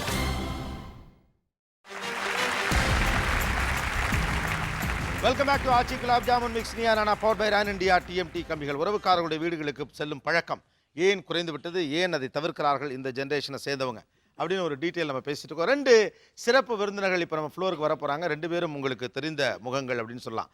ஒருவர் விண்ணை தாண்டி வருவாயா புகழ் திரு கணேஷ் அவர்கள். வணக்கம், எப்படிங்க? இங்கே என்ன சொல்லுது? இது நானும் பார்த்துட்டே இருக்கேன். இது ஒரு போரே அடிக்காத அளவுக்கு இன்னும் இன்ட்ரெஸ்டிங் லெவலில் பண்ணிகிட்டே இருக்கீங்க. அதுக்கு என்னோட தேங்க்யூ. இதெல்லாம் சினிமா மாதிரி கிடையாது. ஏன்னா இவ்வளோ பேரை குஷிப்படுத்தி டிவி முன்னாடி உட்கார வைக்கிற விஷயம் ஏன்னா புதுசாக சொல்லணும். இன்னொருவர் தன்னுடைய படத்தில் இந்த உறவுகளின் முக்கியத்துவத்தையும் நட்பின் முக்கியத்துவத்தையும் சொன்ன ஒரு இயக்குனர், சுந்தரபாண்டியன் படத்துடைய இயக்குனர் திரு பிரபாகரன் அவர்கள். Let's welcome. வணக்கம். Thanks for coming the show. Please. இவங்க கிட்ட கேட்ட அதே கேள்வியை கணேஷ் அவங்க முன்னால் வைக்கிறேன். முன்ன மாதிரி உறவுக்காரர்களுடைய வீட்டுக்கு ஏன் அதிகம் இப்போது போவதில்லை? நான் உறவினர் வீட்டுக்கெல்லாம் போகிறதே இல்லை, இதுதான் உண்மை. ஏன்னா எனக்கு இருக்கிற உறவினர்லாம் ரொம்ப தூரத்தில் இருக்காங்க. நம்ம போய் ட்ராவல் பண்ணி அவங்களுக்கு ஒரு சந்தோஷம் பண்ணணுன்ற இது முடியாத ஒரு விஷயம். ஆனால் உண்மையிலே எனக்கு எப்படின்னா ஒரு பெரிய கூட்டு குடும்பமாகவும் நல்லா ஜாலியாகவும் இருக்கணுன்றது தான் ஆசை. ஆனால் என்னால் முடியாது. ஏன் முடியலன்னா என்னோட அதுதான் திருப்பி சொல்றேன், என்ன அந்த இடத்துல தள்ளப்பட்டதுனால நான் அதெல்லாம் பண்ண முடியாது. எனக்கும் ஆசைகள் இருக்கு, பட் அதெல்லாம் முடியாது. Can you tell me some of the factors? ஏன் முடியலைங்கிறது? விருப்பம் இருக்கு ஆனா முடியலைன்னு சார். நான் இதுக்காக நான் இது நேரம் திருநெல்வேலி நாகர்கோயிலில் இருந்தேன்னா இதெல்லாம் பண்ணுவேன். எங்கே இருந்தாலுமே நம்மளோட வேலை சுமைகள் தான் முக்கியமானது. காலையில் எழுந்தாலே ஆட்டோமீட்டர் மாதிரி சார் இன்னைக்கு டக்கு டக்கு டக்குன்னு ஓட்டினா தான் அவங்களாம் ஜாலியாகவும் மற்ற இதில் எங்கே போய் எவனோ ஒருத்தன் வீடை திறக்கிறேன்னுவான், எவனோ ஒருத்தன் கஷ்டப்பட அந்த இதுக்கு வரணும், ஃபங்க்ஷன் வரணுன்னுவான், இதுக்கு போகணும் அதுக்கு போகணும். ஓகே, நம்ம குழந்தைங்களுக்காக அவங்க வந்தால் வரட்டும், வரலனாலும் போட்டுன்ற காலகட்டம் தள்ளப்பட்டு உண்மையிலே நம்ம இன்னைக்கு நம்மளோட லைஃப் ஸ்டைலுக்கு நம்ம ஒர்க் பண்ண வேண்டியதாக இருக்குது. இதில் அதெல்லாம் நினச்சி கூட பார்க்க முடியாது சார். ஓகே, அப்போ ஒரு ஃபெஸ்டிவல், ஒரு பண்டிகை, ஒரு பொங்கல், தீபாவளி அப்படின்னா அப்போல்லாம் எங்கே போவீங்க? எங்கே ஃபெஸ்டிவல்லாம் நம்மளா பார்த்து டெய்லி தீபாவளி தானே சார், நம்மளுக்கு எல்லாம் மேட்ரு தானே சார். விட்டமின் எப்படி இருக்குது? ஒருவேளை பணம் சம்பாதிக்க வேண்டிய தேவை இருக்கிறதுனால உறவுக்காரங்க வீட்டுக்கு போக முடியல திருப்பி அப்படின்னா எப்படி போடுவீங்க? எப்படி? நான் என்ன சொல்ல வரேன், பணம் இருந்தால் தான் மைண்டை கொஞ்சம் ப்ராடாக திங்க் பண்ணும். அப்போ தான் இந்த சொந்தக்காரன் இருக்கிறான், இப்படி ஒரு பாட்டி இருக்குது, இப்படி ஒரு சித்தி இருக்குது, இப்படிலாம் யோசிக்கவே சொல்லணும். நம்மளுக்கு இருக்கிற குறைச்சல்ல நம்ம எங்கேருந்து அவங்க யோசிச்சு அவங்க பின்னாடி போய் அவங்க வேற எதிர்பார்ப்பாங்க. இதுல வேற பியூட்டி அதுதான். ஆனா இவன் வேற சும்மா வந்துட்டான் கை வீசிட்டு, நம்ம அதுக்கு ஒரு 5000 10,000க்கு இன்னைக்கு இருக்கிற நிலைமையில முடியாது சார். அதெல்லாம் அது இருந்தா ஒரு டியூ கட்டலாமா, சரி இன்னொரு ஃபிளாட் புக் பண்ணலாமா, இன்னொரு பைக்ல இருந்து காருக்கு போலாமா, அதை நினைப்பானா. அதை விட்டுட்டு என்னடா நாகர்கோயிலில் சித்தி கூப்பிட்டாங்களே போலாமா, ஒர்க் அவுட் ஆகாது. நம்மள போய் சொல்லிக்கிறோம். இன்னைக்கு இருக்க காலகட்டத்தில் அது நடக்கலைங்கிறீங்க. இப்போ உங்க குழந்தைங்களெல்லாம் அப்போ எங்கே கூட்டு போவீங்க? நான் உண்மையாக சொல்லட்டுமா சார், நான் என் குழந்தைய எங்கேயுமே கிடையாது. எனக்கு ஒரே ஒரு பொண்ணு, அதுவாக படிச்சுட்டு அது வேலையை பார்த்துட்டு நைட்டில் போய் அந்த 3-4 hours அது கூட ஸ்பெண்ட் பண்ணுறது பெரிய கஷ்டமாக இருக்குது. ஓகே, இந்த நேரத்தில் நான் அதை கூப்பிட்டுட்டு எங்கே சார் வெளியே போகிறது? கடைக்கு போவோம், ஏதாவது இந்த மாதிரி ஃபெஸ்டிவல்னா ஏதாவது ஷாப்பிங் போவோம், அவ்வளோதான் முடிஞ்சது சார். ஓகே, பொருளாதாரம் பணம் பண்ண வேண்டிய அவசியம் இருக்கு. இந்த நெருக்கடிக்கு நடுவில் சொந்தக்காரன் சித்தி மாமான்லாம் தேடிட்டு இருக்கலாம் முடியாது, டைமும் இல்லை அதுக்குன்னு சொல்றாரு. இவருடைய பாயிண்ட் ஆஃப் வியூ கொஞ்சம் காசு. அன்னைக்கு இருந்த நிறைவு இன்னைக்கு நம்ம கிட்ட இல்ல சார். போதுன்ற மனம் இல்ல. முதல்ல இன்னும் அது வேணும் இது வேணும். நமக்கு ஷாப்பிங் ஜாஸ்தி ஆகி போச்சு, கமாடிட்டி ஜாஸ்தி ஆகி போச்சு. அவங்ககிட்ட இருக்க மாதிரி நம்ம வாங்கி வச்சுக்கணும், நம்முடைய ஸ்டேட்டஸ் அதிகப்படுத்திக்கணும். தேவையில்லாத கடனுக்கு போறோம், தேவையில்லாத எல்லாத்தையும் அதிகப்படுத்துறோம். அதனால நமக்குன்ற அந்த சிறுமை நம்மளுக்குள்ளேயே பகிர்தலே போயிடுச்சு சுத்தமா. இப்போ he is totally selfish. He'll be isolated. Isn't that good? No, he'll be isolated totally. He's too greedy. சரி, ஓகே சார். அவர் சொன்னதுக்கு ஒரு லைனில் நான் ஆன்சர் பண்ணிடுறேன். இதோட என்ன விட்டுறேன், ஏன்னா பெரிய பெரிய வார்த்தை சொல்லி பயங்கரமாக நான் அது கவுண்டர் கொடுக்க வேண்டியதாகிடும். இல்லை அதனால சொல்லிடுறேன் சார். காலையிலேருந்து வெளியே வரேன் சார். நான் என் லைன் ஆஃப் பிஸ்னஸ் வேறு. Okay, I am into cinema. இதுதான் எல்லாமே யோசிக்கிறது, க்ரியேட்டிவிட்டி அங்கே இங்கே. எண்ட் ஆஃப் த டே நான் வீட்டுக்கு போய் 5 hours 6 hours யார் கூட சார் இருப்பேங்க? என் ஒய்ஃபோட என் குழந்தையோட இருக்கணும். அவங்களோட தேவைகளை நான் பூர்த்தி செய்யறதுக்கு தான் நான் இந்த மாதிரி இறங்கி வேலை செஞ்சுட்டு இருக்கேன். இதை விட்டுட்டு நான் என் சித்திக்கும் சித்தாப்பாவுக்கும் என்னை பற்றியே யோசிக்காத ஒருவங்களுக்கு உறவுன்ட்டு என்ன நான் பொய்ப்படுத்திட்டு அங்கே போயிட்டு நானும் ஸ்டைலாக நின்றுட்டு அவங்க கொடுக்குற ஒரு பாயசத்தை குடிச்சிட்டு வர்றதுக்கு நான் ஆள் கிடையாது. நீங்கள் நான் ஐசோலேட்டட்னுங்க, கிரீடின்னுங்க, நான் இதுன்னுங்க. நான் ஏன் டிபெண்டனுக்கு முதல்ல பண்ணிட்டு தான் நான் அடுத்தது திங்க் பண்ண முடியும் சார். இன்னைக்கு சொசைட்டி அப்படி இருக்குது சார். அவர் ஜென்யூனா யதார்த்தத்தை தான் சொல்றாரு. அதாவது உங்க உணர்வுகளுக்கு அது விரோதமா இருக்கலாம், but at the same time இன்னைக்கு எனக்கு இருக்கக்கூடிய என்னுடைய டிபெண்டன்ட்டை என் குடும்பத்தை காப்பாற்ற வேண்டிய நெருக்கடி அதிகமா இருக்கு எனக்குங்கிறார். அவர் தான் ஆக்சுவலா உண்மையான பாயிண்ட் ஆஃப் வியூ முன்வைக்கிறார். அவர் இந்த நிலைமைக்கு வர்றதுக்கு காரணம் பல உறவினர்கள் இவருக்கு ஹெல்ப் பண்ணாதான் வந்திருக்க முடியும். இல்ல சார், குழந்தைகளுக்கு வந்திருக்க முடியாது. அதெல்லாம் நீங்க முடிவு பண்ண முடியும் சார். எங்க அப்பா அம்மாவே நான் ரேரா பாக்குறது சார். சார் ஒரே கேள்வி சார். நம்ம பிறந்து வளர்ந்ததுலேருந்து நம்ம வீட்டில் உள்ள மொத்த நிகழ்ச்சிகளுக்கும் உறவினர் இல்லாமல் ஏதாவது பண்ணியிருக்கோமா? நீங்கள் உங்கள் பொண்ணை பார்க்குறதுக்கே டைம் இல்லைன்றீங்க. இப்போ உங்கள் பொண்ணுக்கு ஒரு கல்யாணமோ இல்லை உங்கள் பொண்ணு ஏஜ் அட்டைன் பண்ணாங்களோ இல்லை ஒரு வீடு கிரகப்பிரவேசம் பண்ணாலோ பணத்தை மட்டும் வச்சுக்கிட்டு நீங்கள் அந்த ஃபங்க்ஷனை நடத்த முடியுமா? நல்ல கேள்வி இது. ஆனால் இதுக்கெல்லாம் வந்து என்ன தெரியுங்களா, பணம் மட்டும் இல்லை, நம்மளை ஒரு மதித்து ஃப்ரெண்ட்ஸு ஒரு ரிலேட்டிவ்ஸ்னால் எல்லாரையும் கூப்பிடுவோம். அதில் யார் யார் ஃப்ரீயாக இருக்காங்களோ அன்றைக்கி வருவாங்க போவாங்க. அதுக்காக நான் கல்யாணத்தை நிறுத்திட்டு வேணும், கல்யாணத்தை நடத்தாமலே இருக்கவே மாட்டேன். இது இவங்க வருவாங்க அவங்க வருவாங்கன்றது எனக்கு கட்டாயமே கிடையாது. என்னை மதித்து என் நட்புக்கு ஒரு இப்போ நான் கோபி சார் வந்து கூப்பிட்டேன், கோபி என் பொண்ணு கல்யாணம் வரீங்களான்னா எனக்கு 10 ஒரு ரிலேஷனை விட அதிகமாக நான் உங்களுக்கு தான் மரியாதை கொடுப்பேன். ஏன்னா என் பேச்சை கேட்டு வந்தது இவ்வளோ தான். வந்தவங்கள ஹாப்பி பண்ணிவிட்டு வராதவங்களை விட்டுட்டு போயிட்டே இருக்கணும். பிரபாகர் இதை எப்படி பார்க்குறீங்க? நட்பு என்பது வந்து ஒரு குறுகிய காலகட்டம் தான். சரி. வாழ்க்கையோட இறுதி காலகட்டம் வரைக்கும் நட்பு நிச்சயமாக வராது. வரும்ன்ற நம்பிக்கையில் தான் எல்லோரும் நட்பாக இருக்காங்க இன்றைக்கி. நட்புக்கான முக்கியத்துவம்ன்றது ஒரு படிக்கும் போதோ ஒரு வேலை செய்யும் போதோ மட்டும்தான். ஆனால் இறுதி வரைக்கும் வரப்போகிறது உறவு மட்டும்தான். அது நிச்சயமாக வரப்போகிறது உறவு மட்டும்தான். அதை புரிஞ்சுக்கிறல இன்னைக்கு ஜென்ரேஷன்ற இயக்கம் தான் பெற்றோர்களோட இயக்கம். அது நான் சொல்ல வர்றது புரிஞ்சுக்க மாட்டேன்றீங்க. இன்னைக்கு நம்ம உறவினர்களோட போய் அவங்க கூட உலவி நிற்கிற அளவுக்கு நம்மளுக்கு டைம் இல்லைன்னு சொல்ல வந்தேன். அப்படி சொல்ல முடியாது சார். மனம் இருந்தால் மார்க்கம் உண்டு. இப்போ நீங்கள் வந்து உங்கள் ஃப்ரெண்ட்ஸை வந்து ஒரு இன்வைட் பண்ணுறீங்க சார் உங்கள் வீட்டு ஃபங்க்ஷனுக்கு. கண்டிப்பாக உங்கள் வீட்டு ஃபங்க்ஷனுக்கு வர்றாங்கல்ல ஃப்ரெண்டு, ஏன்னா அவங்கெல்லாம் வந்து நட்புக்கு முக்கியத்துவம் தர்றாங்க இன்னைக்கு, அதனால வர்றாங்க. ஒரு ஃப்ரெண்டு கூப்பிட்டாருன்னு போகிற அதே ஆளுங்க ஏன் வந்து ஒரு உறவினர் கூப்பிட்டாருன்னு போக முடியல? தப்பா சொல்றீங்க. நான் என்ன அப்படி இல்லை சார். உங்கள் வீட்டுக்கு ஃப்ரெண்டு வீட்டுக்கு முக்கியத்துவம் கொடுக்கும்னு நினைக்கிறவங்க நிச்சயமாக உறவினர் வீட்டுக்கு வர முடியும். இப்போ என் வீட்டில் ஒரு ஃபங்க்ஷன் வச்சுக்கோங்களேன், எனக்கு முந்தின நாளே அந்த உறவினர்லாம் வந்துடுறாங்களே, நான் ஏன் போய் அவங்கள டிஸ்டர்ப் பண்ண போகிறேன்? ஏன்னா நம்ம காட்டுற அன்பை வச்சு தான் இருக்கு. நான் யாரையுமே பகைச்சிக்கல. இல்லை நீங்கள் பகைக்கிறீங்கன்னு சொல்லல சார். முதல் நாள் வந்து நீங்கள் கூப்பிடாம உறவினர் வர்றாங்க இல்லையா? ஆமாம் வர்றாங்க. அவங்க வீட்டுக்கு நீங்கள் முதல் நாளே போயிடணும்ல சார். என்னோட காலகட்டம் இப்போதைக்கு என்னால் அந்த வரலேன்ற ஆதங்கம் தான். அதுதான் நான் வரேனே, நான் உறவினர் தானே, என்ன செய்யணும், அட்ஜஸ்ட் பண்ணிட்டு போயிட்டே இருக்க வேண்டியதான். ஓகே, ஆக்சுவலாக இப்போ 2 பேரும் ஆல்மோஸ்ட் சேலிங் இந்த சேம் போட். அவர் சினிமாவில் இருக்கார், நீங்களும் சினிமாவில் இருக்கீங்க. நீங்கள் வந்து உறவுகள் தான் கடைசி வரைக்கும் கூட வரும், மனம் இருந்தால் மார்க்கம் உண்டுன்னு சொல்லிங்க. உறவுகளோடு கூடி கழித்திருப்பது ஒரு திருவிழாவில் நல்லது கெட்டதில் ஒன்றா சேர்ந்து அப்படி ஒன்றா இருக்கிறதுனுடைய சந்தோஷம் எப்படிப்பட்டது? அதை நீங்கள் எனக்கு சொல்ல முடியுமா? அந்த ஹாப்பினஸ், அந்த மகிழ்ச்சி எப்படிப்பட்டது? அது நான் வந்து மதுரை பக்கத்தில் எனக்கு கிராமம் சார். ஒரு கல்யாணத்துக்கோ இல்லை ஒரு என்னுடைய உறவினர் வீட்டில் நடக்கக்கூடிய ஒரு புது வீடு பால் காய்ச்சற விஷயங்களுக்கோ இல்லை ஒரு திருவிழாவுக்கோ நான் வந்து ரொம்ப ஆசையோடு போகிறேன். ஏன்னா வந்து சின்ன வயசுலேருந்து என் கூட இருந்த என்னுடைய உறவினர்கள்லாம் நான் அன்றைக்கி தான் சந்திக்க முடியுது.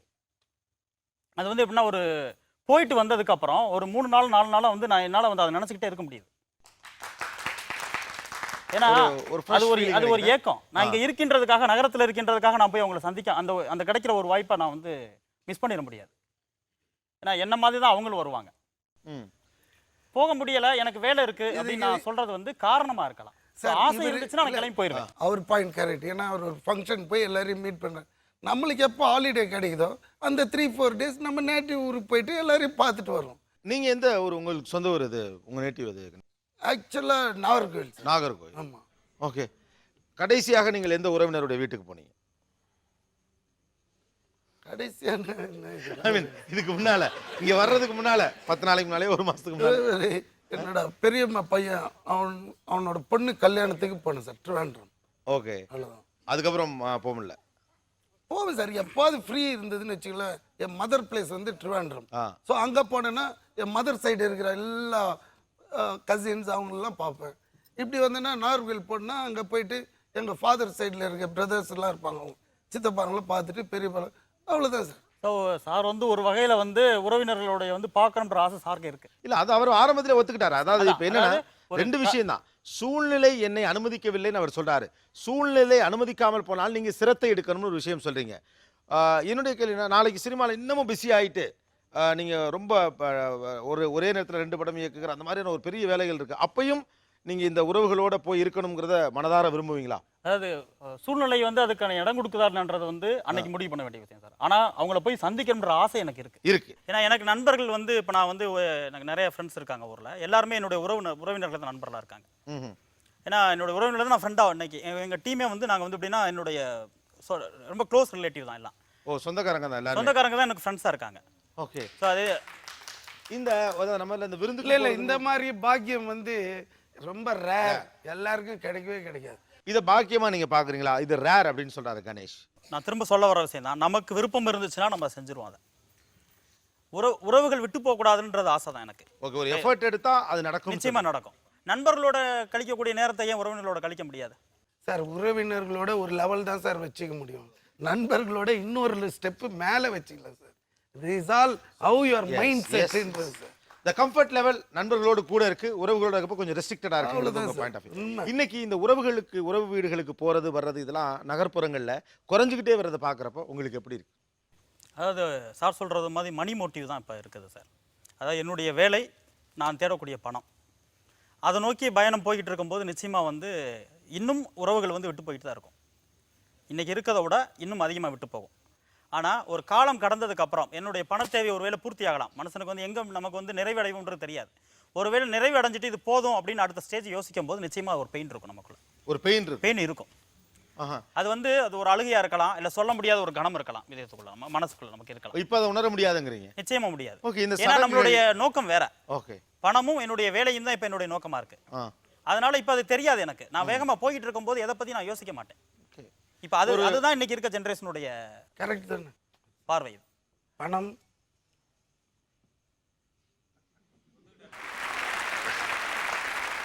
இன்னொன்று பணம் இன்னைக்கு ஒரு நோக்கம்னு சொல்கிறோம். நம்ம ஒரு தொழிலும் பணம் சார்ந்த விஷயமா இது அன்னைக்கு இல்லாமையா இருந்துச்சு. இப்போ நம்ம அப்பா ஜென்ரேஷன் இருக்காங்க, அவங்க பணம் சம்பாதிக்கலையா?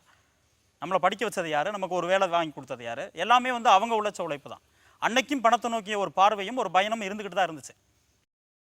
இது புது விஷயம் கிடையாது. இப்போ இவங்க குழந்தைக்காக இவங்க ஓடிட்டு இருக்காங்க இல்லையா, அது மாதிரி தான் அவங்க ஓடுனாங்க. ஸோ அன்னைக்கு அவங்க சொல்லியிருக்கலாம்ல, நான் எனக்கு வேலை இருக்குது, அதனால என்னுடைய தம்பி விஷயத்துக்கு நான் போக முடியாது, என் மாமா விஷயத்துக்கு போக முடியாதுன்னு சொல்லியிருக்கலாம். ஆனால் சொல்லலை. ஏன்னா அந்த ஆசையும் அந்த பாசமும் அவங்களுக்கு இருந்துச்சு. ஓகே கணேஷ், ஆக்சுவலாக இந்த பாயிண்ட் கொஞ்சம் ஒரு கரெக்டான வியூ மாதிரி எனக்கு தெரியுது. அன்னைக்கெல்லாம் ஒரு டிவி கிடையாது, ஒரு கம்யூனிகேஷன் கிடையாது. ஸோ இன்னைக்கு காலகட்டங்கள் மாறி கம்யூனிகேஷன்லாம் பயங்கரமாயிடுச்சு. அதனால நீங்களாம் ஓடி உழைச்சி டைம் கிடையாது, அச்சீவ் பண்ணுறதுக்கு கூட டைம் கிடையாது, பட் போயிடும். தும்பியோட வாழ்க்கை மாதிரி நானே இங்க துக்கமா உட்காந்துருப்பேன். நான் எங்க சார் என் பெரியப்பாவன் யோசிப்பேன். என்னுடைய பார்வை அது. அவன் வீட்டில் இடி விழுந்தா கூட பிரச்சனை இல்லைடா, பணத்தை அனுப்பிச்சு விடுறான்னு. நண்பர்களுக்கு முக்கியத்துவம் கொடுக்குற உலகமா அன்னைக்கு இருக்காங்க. நம்ம அதை பற்றி தான் நம்ம பேசிகிட்டு இருக்கோம். ஏன்னா நான் என்னோட ரிலேட்டிவ் நான் இம்பார்ட்டன்ட் கொடுக்கல அப்படின்றதான் எனக்கு கேள்வியாக இருக்குது. அதுக்கு என்னுடைய பார்வை ஒன்று தான். என்னென்னா உறவினர்கள் மேலே நம்பிக்கை போயிடுச்சு இன்னைக்கு இருக்க ஜென்ரேஷனுக்கு. ஏன் அப்படின்னா அவங்ககிட்ட போட்டியும் பொறாமையும் உண்டு. நான் வந்துட்டேன் சார். போட்டியும் பொறாமையும் உண்டு.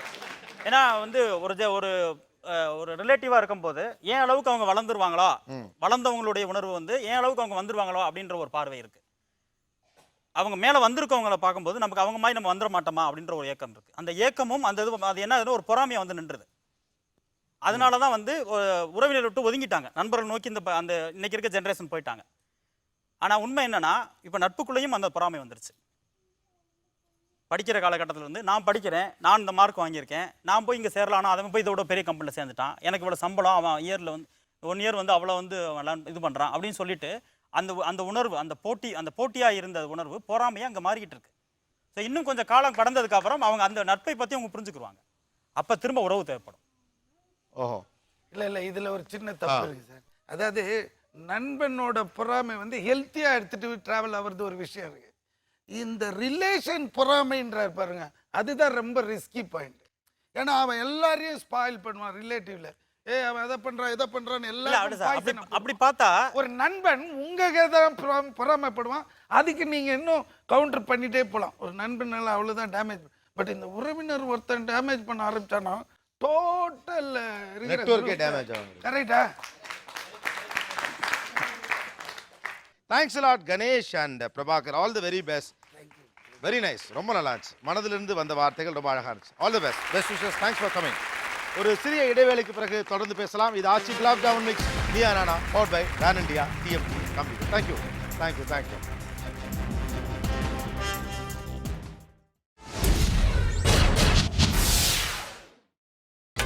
நீங்கள் பார்த்துக் கொண்டிருப்பது உங்கள் Vijay. Welcome back to Aachi gulab jamun mix Neeya Naana powered by வேன் இண்டியா டிஎம்டி கம்பிகள். தீபாவளி பண்டிகை கால அந்த ஹேங் ஓவர் தொடர்ச்சியாக இந்த ஷோ நம்ம பேசிட்டு இருக்கோம். உறவுகளின் வீடுகளுக்கு செல்லுதல் அப்படின்னு தொடர்ந்து உறவுக்காரங்க வீட்டுக்கு போகணுங்க, அதெல்லாம் போய்த்தாங்க ஆகணும் அப்படின்னு ஒரு பாயிண்ட்ஸ் நீங்கள் சொல்றீங்க. முடியலைங்க அப்படிங்கிற பாயிண்ட் ஆஃப் வியூ அவங்க வைக்கிறாங்க. ஆனால் ஒரு காரணம் நீங்கள் முன்வைக்கணும்னு ஆசைப்பட்றேன். ஏன் அவருடைய சுகதுக்க நிகழ்ச்சிகளில் இன்றைக்கி இருக்கக்கூடிய நெருக்கடியான காலகட்டம், உங்களுக்கு 12 நாள் லீவ் இருக்கட்டும், இல்லை உங்களுக்கு வந்து வேலையில் பிரச்சனை வரட்டும், நீங்கள் சிட்டியில் இருந்துட்டு போங்க, டிரான்ஸ்போர்ட் கஷ்டமாக இருக்கட்டும், ஆனாலும் கூட சொந்தக்காரங்க வீட்டுக்கெலாம் நீ போயிட்டு தான்ப்பா வரணும், ஏன்னா அப்பப்போ நீ போயிட்டு தான் வரணும், ஏன்னா அப்படின்னு ஒரு பதில் இருக்குல்ல, அந்த பதில் மட்டும். சார், நான் தஞ்சாவூர்காரன். நான் 1979 இங்கே வந்து சென்னையில் வந்து செட்டில் ஆனேன். எனக்கு அண்ணன் தம்பி 4 பேர். 33 வருஷமாக தீபாவளி பொங்கலுக்கு நான் ஊருக்கு போயிட்டு தான் இருக்கேன். நான் சரி, இப்போ இந்த வாரம் கூட நான் ஊருக்கு கிளம்புறேன். அதனால் என்னன்னா, இந்த அண்ணன் தம்பிகள் இன்னமும் நாங்கள் அந்த நல்ல முறையோடு இருந்துகிட்டு இருக்கோம். எந்த விதமான டிஃப்ரென்ஸ் ஆஃப் ஒப்பீனியனும் கிடையாது. So we can totally avoid and eliminate the difference of opinion. Okay, உறவுக்காரங்க வீட்டுக்கு போனால் டிஃப்ரென்ஸ் ஆஃப் ஒப்பீனியன் வராமல் நிச்சயமா வேற என்ன, எதற்காக உறவுக்காரர்களின் வீடுகளுக்கு அடிக்கடி நீங்கள் போயிட்டு வரணும்னு வலியுறுத்துங்க இவங்களுக்கு? கேட்காம கடனை இழந்தார், போகாமல் உறவை இழந்தார்னு சொல்லுவாங்க. கேட்காமல் கடனை இழந்தார், போகாமல் உறவை இழந்தார். ஓகே, ஸோ போகலைன்னா உறவு போயிடும். ஆமாம். எஸ், ரிலாக்ஸேஷனுங்கிற பேரில் வாரத்தில் கிடைக்கிற அந்த ஒரு நாளில் வந்து எல்லா எக்ஸ்பிரஸ் அவென்யூ எல்லா இடத்துக்கும் போகிறாங்க. ஆனால் கரெக்டான ரிலாக்ஸேஷன் கிடைக்கிறது இல்லை. ஏன்னா அவங்க போகிறது அவங்க ஹஸ்பண்டு, அவங்க 2 பசங்க. ஆனால் இன்றையிலேருந்து அந்த ஒரு ஞாயிற்றுக்கிழமை கிடைக்குதுன்னா அந்த ஞாயிற்றுக்கிழமை சிறந்த உறவினர் வீட்டுக்கு போய் பார்க்க சொல்லுங்க. அவங்களோட ரிலாக்ஸேஷன் எப்படி வருது பார்க்க சொல்லுங்க. Good point. இவங்க எல்லாருமே சொல்லிட்டு இருந்தாங்க, எனக்கு வந்து உறவு வந்து ரொம்ப முக்கியம், உறவு விட்டு போகக்கூடாதுன்னு. நான் என்னோட பாயிண்ட் ஆஃப் வியூன்னு சொல்கிறேன்.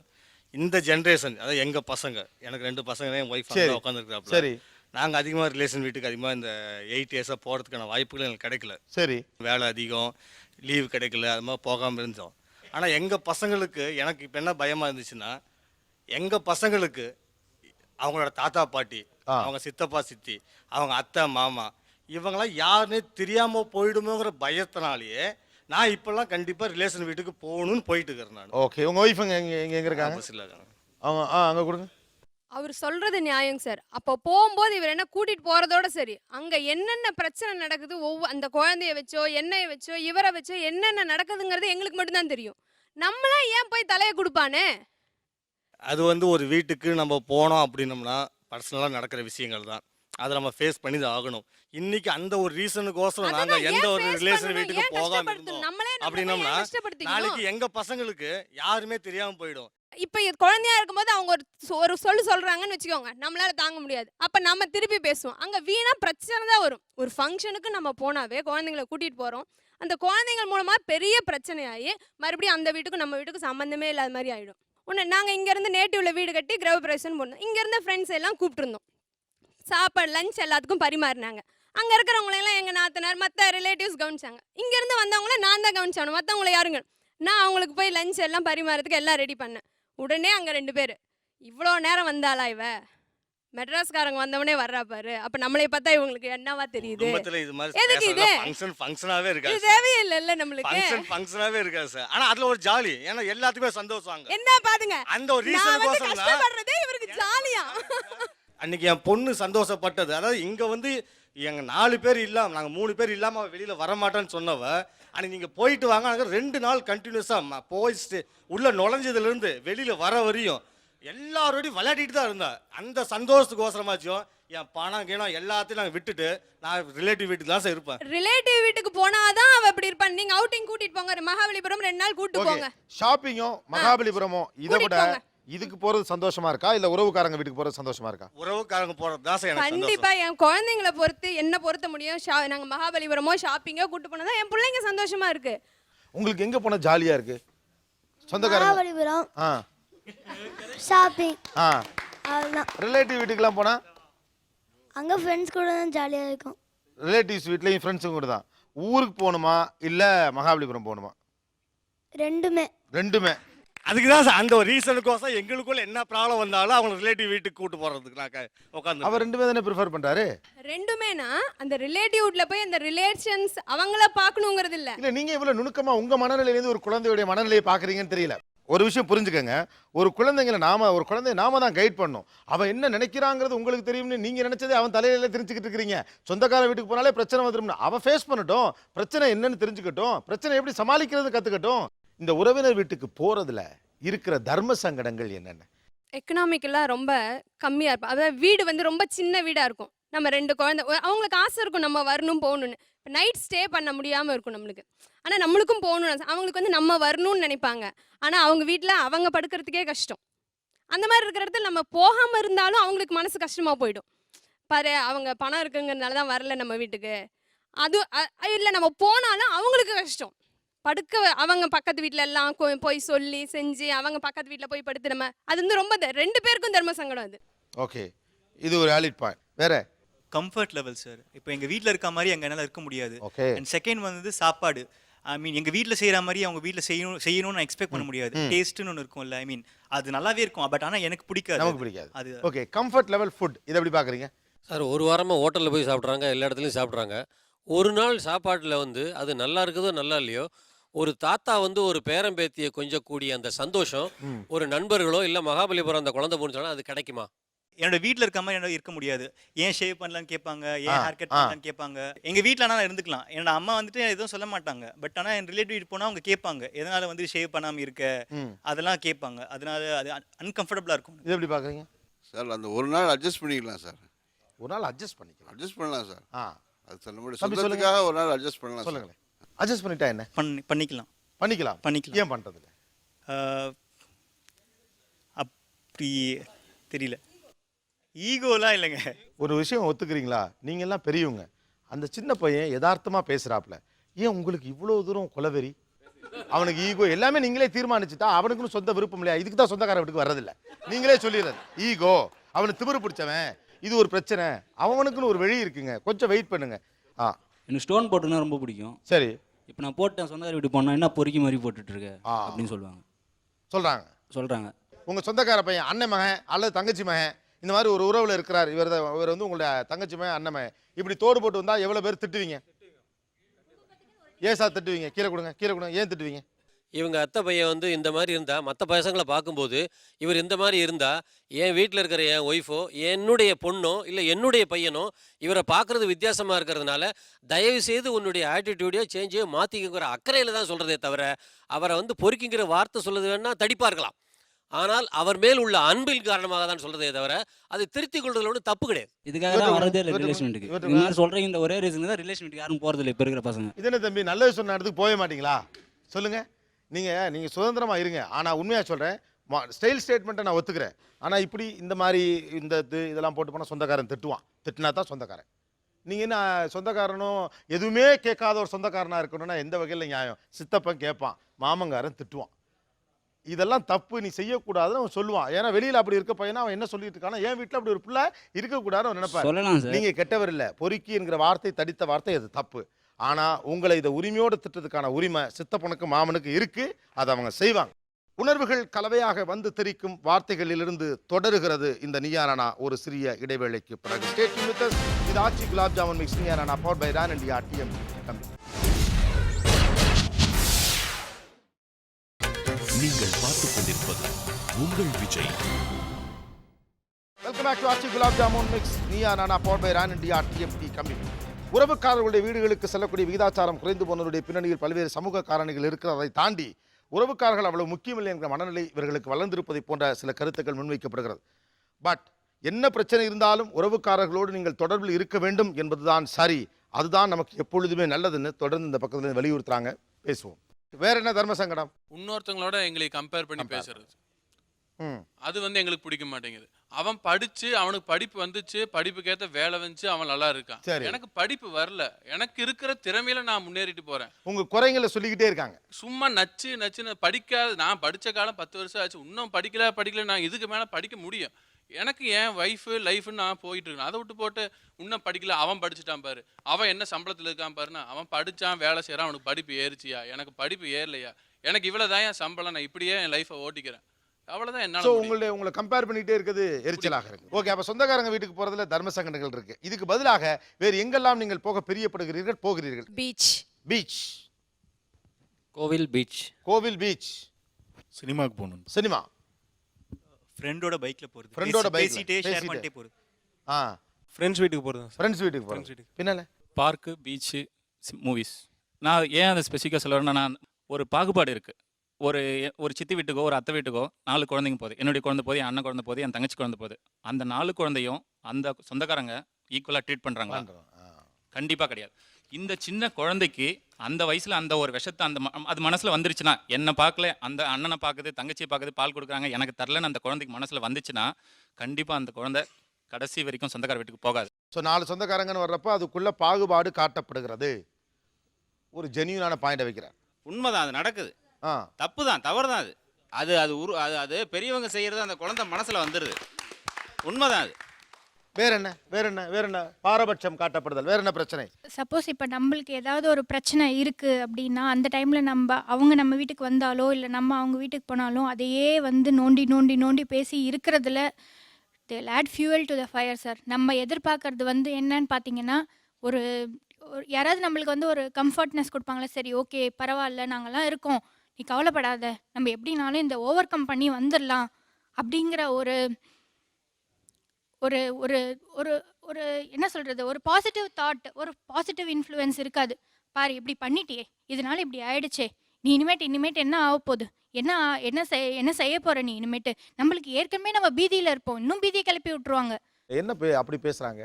என்ன வேணாலும் பிரச்சனையாக இருக்கலாம் சார். இவர் சொன்ன மாதிரி வேலை, நம்மளுக்கு படிச்சுட்டு வேலை கிடைக்காம இருக்கலாம், நம்மளுக்கு வந்து ஃபேமிலியில் வந்து அந்த பொண்ணு லவ் பண்ணிகிட்டு இருக்கலாம், அதுக்கு யாரும் வந்து சப்போர்ட் பண்ணுறதுக்கு ஆள் இல்லாமல் ஏற்கனவே வீட்டில் பிரச்சனை நடந்துகிட்ருக்கோம். ஸோ அது ஒரு மேட்டர். அப்போ அந்த டைமில் வந்து நம்மளுக்கு ஆதரவு தெரிவிக்க யாரும் அங்கே வரமாட்டாங்களே தவிர்த்து என்ன நடக்குது, என்ன இவங்க என்ன பண்ணுறாங்க, அது எட்டி இருந்து பார்த்தா அந்த என்ன நடக்குதுன்றதை தெரிஞ்சுக்கிறதுக்கு அவங்களுக்கு ஆசை இருக்குமே தவிர்த்து உள்ளார வந்து நம்மளுக்கு சப்போர்ட் பண்ணி நம்மளை இந்த சூழ்நிலையிலேருந்து அவங்கள வெளியில் கொண்டு வரணும், ஓவர் கம் பண்ண அவங்களுக்கு ஹெல்ப் பண்ணணுன்ற ஆட்டிடியூட் யாருக்குமே கிடையாது. ஐ வேல்யூ யுவர் வியூஸ். ஆனால் அதே நேரத்தில் இந்த பழக்கம் அல்லது இந்த மனநிலை நம்ம நண்பர்கள்ட்ட இல்லைன்னு நினைக்கிறீங்களா? நம்ம உறவுகள்கிட்ட மட்டும் தான் இருக்கா? நண்பர்கள்னு வச்சுக்கோங்களேன், நம்மளுக்கு வந்து ஒரு ரொம்பவே லிமிட்டட் பீப்புள் மட்டும்தான் க்ளோஸாக இருப்பாங்க. ஒருத்தர் இல்லை 2 பேர் தான் நம்மளுடைய அந்தரங்கத்தை தெரிஞ்சுக்கிறவங்க, அந்த 2 பேர் தான் இருப்பாங்க. அவங்க நம்மளுக்கு ட்ரூ ஃப்ரெண்ட்ஸாக இருந்தால் அது லீக் அவுட்டே ஆகாது சார். ஸோ உண்மையிலே இதுக்காக தான் உறவினர்கள் வீட்டுக்கு போகிறது இதெல்லாம் எனக்கு இது ஒரு பேட் எக்ஸ்பீரியன்ஸ். எனக்கு இது சீரியஸாக எனக்கு it was a very bad experience for me and I got personally hurt. நிறைய விஷயத்தில் வெளியே போன சொல்லாத குறை தான் எனக்கு. ஒரு பிரச்சனைக்காக அவங்க வீட்டில் அடைக்கலமாக இருந்தேன் நான். வீட்டை விட்டு வெளியில் போன டைரெக்டாக ஒரு வார்த்தை சொல்லலை, தயவு செஞ்சு உங்கள் பொண்ணை கூட்டின்னு போயிடுங்கன்னு எங்கள் அப்பா அம்மா கிட்ட சொல்லிட்டாங்க. இருக்கா இல்லையான்றது இட்ஸ் ட்ரூ இல்லையாம்மா? உங்கள் அம்மாங்க இருக்காங்களா? உறவு வேணுங்கிறாங்களே தவிர ஒரு கஷ்டத்தில் உதவி பண்ணாத ஒரு உணவு நம்மளுக்கு தேவையா சார்? அவங்க வீட்டுக்கு போக வேணாம்னு சொல்லிட்டேன் சார். எப்போ நமக்கு அங்கே மரியாதை இல்லை, தேவையில்லை, நானும் இப்போ போகிறது கிடையாது சார். இவ்வளோ தூரம் அவங்க இன்றைக்கும் ஹர்ட் ஆகி பேசக்கூடிய அளவு உங்கள் வாழ்க்கையில் இப்படி சில சம்பவங்கள் உறவு சார்ந்து நடந்திருக்கு. ஆனால் அதையும் மீறி அந்த சைடில் நீங்கள் உட்காந்துருக்கிறதுக்கு என்ன காரணம்? இது எல்லாத்தையும் தாண்டி உறவு தான் முக்கியம், உறவுக்காரங்க வீட்டுக்கு போகணும்னு நீங்கள் சொல்கிறதுக்கு என்ன காரணம்? என்ன காரணம் அப்படின்னா, அவங்க லவ் மேரேஜ் பண்ணியிருந்தாங்க சார். நாங்கள் பிராமின், அதர் காஸ்ட் பண்ணிட்டா. சரி. அதை ஒரு காரணமாக வச்சு அவங்க வந்து அதாவது தனக்கு அவங்களுக்கு பின்னால் அதே மாதிரி ஏஜில் ஒரு பொண்ணு இருந்தா எனக்கு இது நான் வந்து அந்த மாதிரி யோசிக்கல. ஆனால் என்னை எவ்வளோ பேர் பேசுனாங்க சார். ஆனால் அதையும் ஒத்துக்க வேண்டியதான், என் உறவுக்காரங்களே என்னை பேசுனாங்க. ஆனால் அதே உறவுக்காரங்களை வச்சு இதே மாதிரி உட்கார வச்சு, எனக்கு இருக்குது ஒரு பொண்ணு, நீங்கள் இன்றைக்கி சொல்லிட்டு போயிடுவீங்க, நாளைக்கு என் பொண்ணு இறந்துட்டாக்கா நீங்களாம் வரமாட்டீங்க. அப்போது நான் என்ன பண்ணேன், எல்லாரும் கல்யாணம் பண்ணி எங்கேயோ ஒரு மூலையில் என் பொண்ணு உயிரோடு இருந்தால் போகிறோம் எனக்கு. அதனால் நான் வந்து அவள் இஷ்டப்படி கல்யாணம் பண்ணி கொடுக்குறேன்னு சொல்லிட்டு ஜாம் தான் கல்யாணம் பண்ணிட்டான். எல்லாருமே வந்தாங்க. ஆனால் அது அவள் சொல்கிறது கரெக்ட் தான் சார். அப்புறம் நான் என்ன பண்ணிட்டேன், அடுத்த நிமிஷம் அந்த இடத்துல இருக்க வேண்டாம், நீ எப்போ மரியாதை இல்லை, உறவாக இருந்தால் கூட மரியாதை இல்லைன்னா அந்த இடத்துல இருக்க வேண்டாம், அதனால் நீ வந்துரு அப்படின்னு சொல்லிட்டு அடுத்த நிமிஷம் வீடு பார்த்து தனியாக வச்சுட்டேன் சார். உங்கள் உறவுகளோட இன்றைக்கி நீங்கள் சுமூகமாக இருக்கீங்களா? அவங்க தான் அப்படி இருந்தாங்க, நாம் அப்படி இருக்க முடியாது. ஏன்னா கூட பிறந்த பாசம்னு ஒன்று தனியாக இருக்குது. ஒரு பக்கம் உறவுகள் ஹர்ட் பண்ணாலும் இன்னொரு பக்கம் உறவுகள் கை கொடுக்குது. அதனால உறவுகளோடு எப்போதுமே ஒரு டச்சில் தான் இருக்குன்னு நீங்கள் நினைக்கிறீங்க. குற்றம் பார்க்கின் சுற்றம் இல்லை என்கிறது ஒரு தரப்பு. இன்றைக்கு இருக்கக்கூடிய காலகட்டத்தில் எங்களை பார்த்து கொள்ளவே நேரமில்லை, அடுத்த இலக்கை நோக்கி பயணிக்கிற நேரத்தில் உறவுகளுக்கெல்லாம் இடம் தர முடியாத சூழ்நிலை எங்களுக்கு இருக்கிறது. அந்த நெருக்கடியிலிருந்து தப்பிக்கவே முடியாதுன்னு இந்த தரப்பில் சொல்கிறாங்க. எந்த நெருக்கடியிலும் உறவை ஏன் பேண வேண்டும்? பேசலாம். இனியும் உறவுகளுக்கு உறவுக்காரங்க வீட்டுக்கு போகக்கூடிய அந்த வழக்கம் அதிகரிக்கணும் அல்லது அதை நம்ம தொடர்ந்து செய்யணுங்கிறதுக்கு நீங்கள் ஒரு வலுவான காரணம், ஒவ்வொருத்தரும் ஒரு காரணம் சொல்லலாம். பேரண்ட்ஸோட காலம் முடிஞ்சு போகுது, அவங்களுக்கு ஏதாவது ஒன்றுன்னா அவங்களோட பசங்களுக்கு உதவி செய்ய போகிறது கட்டாயம் உறவினராக தான் இருப்பாங்க. ஃப்ரெண்ட்ஸ் கடைசி வரையும் வர மாட்டாங்க, அவங்களோட உறவினர் தான் உதவி செய்ய போகிறாங்க. ஸோ உறவினர் வீட்டுக்கு போயிட்டே இருக்கணும். ஓகே, எஸ், உங்கள் பாயிண்ட். ஏன்னா இப்போ இருக்கிற காலகட்டத்தில் ஒரு குழந்தை அப்படி தான் சார் இருக்காங்க. அப்போது நமக்கு அப்புறம் அந்த ஏன்னா இதுங்க உறவுகள்கிட்டே டச்சப்பே இல்லாமல் இருக்காங்க. அப்போ என்னுடைய சிஸ்டர் பையன்கிட்ட நான் சொல்லுவேன், ஏய் அவளுக்கு தீபாக்கு யாரும் இல்லைடா, நாங்களாம் செத்து போயினா கூட அவனை நீ பார்த்துக்கணும். அப்போ இது ஃப்ரெண்டுக்கிட்ட சொல்ல முடியாது, என் ஃப்ரெண்டே நீ போய் என் தீபா பார்த்துக்குன்னு சொல்ல முடியாது. அப்போ யார்கிட்ட சொல்ல முடியும்? அந்த உறவுக்கார அந்த பையன்டா, ஏய் அவளுக்கு கூட பிறந்தவ யாரும் இல்லைடா, நீ தான் தம்பி முறையில் இருக்க, நாளைக்கு நாங்களாம் இறந்துட்டா கூட நீ அவளை வீட்டுக்காத, உன் வீட்டுக்கு அவள் வரட்டும், அவள் வீட்டுக்கு நீ போட்டோம், அப்போ உங்களை பற்றி உன்னுடைய குழந்தைங்க தெரிஞ்சுக்கூடிய ஒரு வாய்ப்பு இருக்குது அப்படின்னு சொல்லுங்க சார். சூப்பர். எஸ், வேற எதற்காக உறவுகளின் வீடுகளுக்கு அடிக்கடி போகணும், அதில் இன்டாக்டாக இருக்கணும்? சார் நம்ம எல்லாருக்குமே ஒரு சொசைட்டியில் எல்லாரோடையும் ஒரு பெரிய ஃப்ரெண்ட்ஷிப் நெட்வொர்க் தேவைப்படுது. ஆனால் இன்னைக்கு நம்முடைய சொசைட்டியில் ஒரு ஆர்கனைஸ்டு ஒரு ஒருங்கிணைக்கப்பட்ட நிறுவனமாக இன்னைக்கு நம்ம உறவுகள் தான் இருக்குது. சூப்பர். அந்த ஒருங்கிணைக்கப்பட்ட நிறுவனத்தை நம்ம எப்படி பயன்படுத்துகிறோங்கிறது ரொம்ப முக்கியமான விஷயம். இங்கே இருக்கக்கூடிய எல்லா இளைஞர்களுமே எல்லாரும் உறவில் இருக்கக்கூடிய பிரச்சனைகளை பற்றி பேசினாங்க. ஆனால் உறவுகள் தான் இன்னைக்கு சாதியை பாதுகாக்கக்கூடிய விஷயமா சமூகத்தில் இருக்குது. அப்போ அந்த சாதிக்கு எதிரான விஷயத்த வெளியே உங்களால் ஈஸியாக பேசிட முடியும். ஒரு உறவுக்காரங்க வீட்டில் போய் இருந்து பேசி பாருங்க, அது என்ன பிரச்சனைன்னு தெரியும். நம்முடைய குடும்ப ஜாதி ஆதரிக்கிறீங்களா? என்ன சொல்ல வரீங்க? ஜாதிக்கு எதிராக தான் இருக்கு. ஆனால் நீங்க ஒரு சொசைட்டியில் இன்னைக்கு இருக்கக்கூடிய எந்த பிரச்சனை சம்பந்தமாக நீங்க பேசுறதா இருந்தாலும் ஒரு உள்ள போய் பேசும்போது அந்த பிரச்சனை தெரியும். நம்முடைய அரசியல் சட்டத்தை விடவும் நம்முடைய உறவுகள் பிற்போக்கா இருக்கு. நம்முடைய அரசியல் சட்டம் என்ன சொல்லுது? பெண்ணும் ஆணும் சமம்ங்குது. நம்முடைய உறவுகள் ஒத்துக்குமா? நம்முடைய அரசியல் சட்டம் என்ன சொல்லுது? தீண்டாமை குற்றம்ங்குது. நம்முடைய உறவுகள் ஒத்துக்குமா? ஒத்துக்கல. அப்ப நம்முடைய அரசியல் சட்டம் பெண் தான் சமைக்கணும்னு சொல்லல, ஆனா குடும்பம் உறவுகள் சமைக்கணுங்குது. அப்ப இந்த விஷயங்களுக்கு எதிராக இருக்கக்கூடிய விஷயங்களை யார் பேச முடியும்னா இன்னைக்கு இருக்கக்கூடிய யங் ஜென்ரேஷன் தான் பேச முடியும். அவன் வெளியே பல விஷயத்த படிக்கிறான், அவன் பல விஷயத்துல இன்டராக்ட் பண்றான். அவன் தான் உள்ள பூந்து கலாட்டா பண்ணணும். நீங்க சீரியஸா செய்யணும். ஏன்னா இன்னைக்கு உறவுகள், இன்னைக்கு ஒருங்கிணைக்கப்பட்ட உறவுகளை நீங்க யாரும் பயன்படுத்த விட்டீங்கன்னா இங்க இருக்கக்கூடிய ஜாதி அமைப்புகள் பயன்படுத்தும், இங்க இருக்கக்கூடிய பெண்களுக்கு எதிரானவர்கள் பயன்படுத்துவாங்க. அப்ப இந்த உறவுகள் இருக்க அந்த ஒருங்கிணைக்கப்பட்ட நிறுவனத்தை நாம் முழுசா கையில் எடுக்கணும். நாம கையில் எடுக்காம விட்டோம்னா இன்னைக்கு என்ன, நீங்க ஏதோ ஜாதி இல்ல மதம் இல்ல ஈஸியா பேசுறோம். போன வாரம் பெட்ரோல் குண்டு அடிச்சு காலி பண்றாங்க சார். நடக்குது. ஒரு ஜாதியத்திற்கு எதிரான ஒரு கருத்தை நீ முன்வைக்கணும்னா, தீண்டாமைக்கு எதிரான கருத்தை முன்வைக்கிறனாலும் கூட ஒருங்கிணைக்கப்பட்ட ஒரு அமைப்பாக இன்னைக்கு இருக்கிறது உறவு தான். உங்களுடைய ரேஷனல் தாட்டை நீங்க கொண்டு போய் சேர்க்கறதுக்கான இடமே உறவு தானே. பட் அவங்கெல்லாம் இது பண்றாங்களா? இல்ல, அது செய்யறது இல்லைங்கிறதா சார் பிரச்சனை. அவங்களுக்குலாம் பயம். நீங்க ஒரு காதல் திருமணம்னு பேசுறாங்க, காதல் திருமணம் பத்தி உங்க வீட்டில் உட்காந்து உறவுகளோட பேசி பாருங்க. யாராவது இன்ட்ராக்ட் பண்ணிருக்கீங்களா? நான் லவ் மேரேஜ் பண்ணேன் சார், 2 வீட்டோடையும் ஏகப்பட்ட பிரச்சனை, உட்காந்து இன்ட்ராக்ட் பண்ணோம். நான் அடிச்ச பத்திரிகையில கிட்டத்தட்ட ஒரு புத்தகம் மாதிரி ஒரு பத்திரிகை அடிச்சு கொடுத்தேன். பத்திரிகை முழுவதுமே பெண் உரிமை சம்பந்தமாகவும் ஜாதி எதிர்ப்பு சம்பந்தமாக இருக்கக்கூடிய முக்கியமான புத்தகம் ஒன்று தான் பத்திரிகையாக போட்டேன். அதனுடைய ரேப்பரில் என் மனைவிக்கு நான் என்ன மாதிரி உரிமை கொடுக்கணும் அப்படிங்கிறத ஒரு கவிதையாக பிரிண்ட் பண்ணி அச்சடித்து கொடுத்தேன். அதை முழுக்க எங்கள் வீட்டில் கூட கேட்டாங்க, ஒரு 100 பத்திரிக்கை வேணும்னா சொந்தக்காரங்களுக்கு தனியாக அடிச்சுப்பேன்னாங்க. அதெல்லாம் கிடையாது, என் உறவோடு நான் இன்ட்ராக்ட் பண்ணணும். ஓகே. மொத்தமாக கல்யாண மேடைகளில் ஒரு 2000 பேர் உட்காந்துருக்கக்கூடிய ஒரு அரங்கத்தில் டிக்ளேர் பண்ணோம் நாங்கள் லவ் மேரேஜ் பண்ணிக்கிட்டோன்னு. லவ் மேரேஜ் பண்ணி டிக்ளேர் பண்ணாலும் கூட என்னுடைய உறவுகள் இன்னைக்கு அதை ரொம்ப ஈஸியாக எடுத்துக்கிட்டாங்க. இன்னைக்கு நீங்கள் உறவுகளுக்குள்ள ஒரு லவ் மேரேஜுங்கிறது ரொம்ப சாதாரண விஷயங்கிறத எப்படி சொல்லுவீங்க? எந்த இடத்துல பேசுவீங்க? அதை பேசுறதுக்கான ஸ்பேஸே நம்ம கொடுக்கறது இல்லை. நம்ம ரொம்ப ஈஸியாக ரொம்ப சேஃபாக இருக்கும் சார். நம்ம யாரும் குடும்பத்துக்குள்ளே போய் பேசுறதே இல்லை. நம்ம எல்லாம் குடும்பத்துக்கு வெளியே இருந்துக்கிட்டு ரொம்ப ஈஸியாக ஒரு பிரச்சனையும் இல்லை, அவங்கெல்லாம் நம்மளை மதிக்க மாட்டேறாங்க, அதனால நம்ம போகிறது இல்லை அப்படின்னு ரொம்ப சப்ப காரணமாக சொல்கிறோம். எல்லாமே தனிப்பட்ட பிரச்சனைகளை பற்றி தான் பேசுகிறாங்க. யாரும் ஒரு ஒட்டுமொத்த பிரச்சனையை பற்றி பேசுறதில்ல. ஒரு உறவுக்காரன் உனக்கு விரோதியாக இருக்கலாம், ஒரு உறவுக்காரன் உனக்கு சப்போர்ட்டாக தான் இருக்கான், அது நண்பர்கள்ட்டையும் வருது. அப்போ இந்த பிரச்சனை வருது. அப்போ இந்த பிரச்சனைக்கு எதிராக எங்கே தான் பேசுறது? இன்னைக்கு நம்முடைய சமூகத்தில் ரொம்ப இறுகி போன விஷயமாக இந்த உறவு முறைங்கிறது இருக்கு. இந்த உறவு முறைக்குள்ள ஒரு புது மலர்ச்சியை கொண்டு வரணும்னா நம்ம உள்ள போய் பேசணும் சார். நம்ம பேசாட்டி அதுக்கான ஸ்பேஸே உறவுக்குள்ள தான் இருக்கு. உறவுக்குள்ள தான் இருக்கு. பியூட்டிஃபுல். அருமையான பாயிண்ட்டை இவ்வளோ நேரத்துக்கு அப்புறம் ஒருத்தர் முன் வச்சிருக்காரு.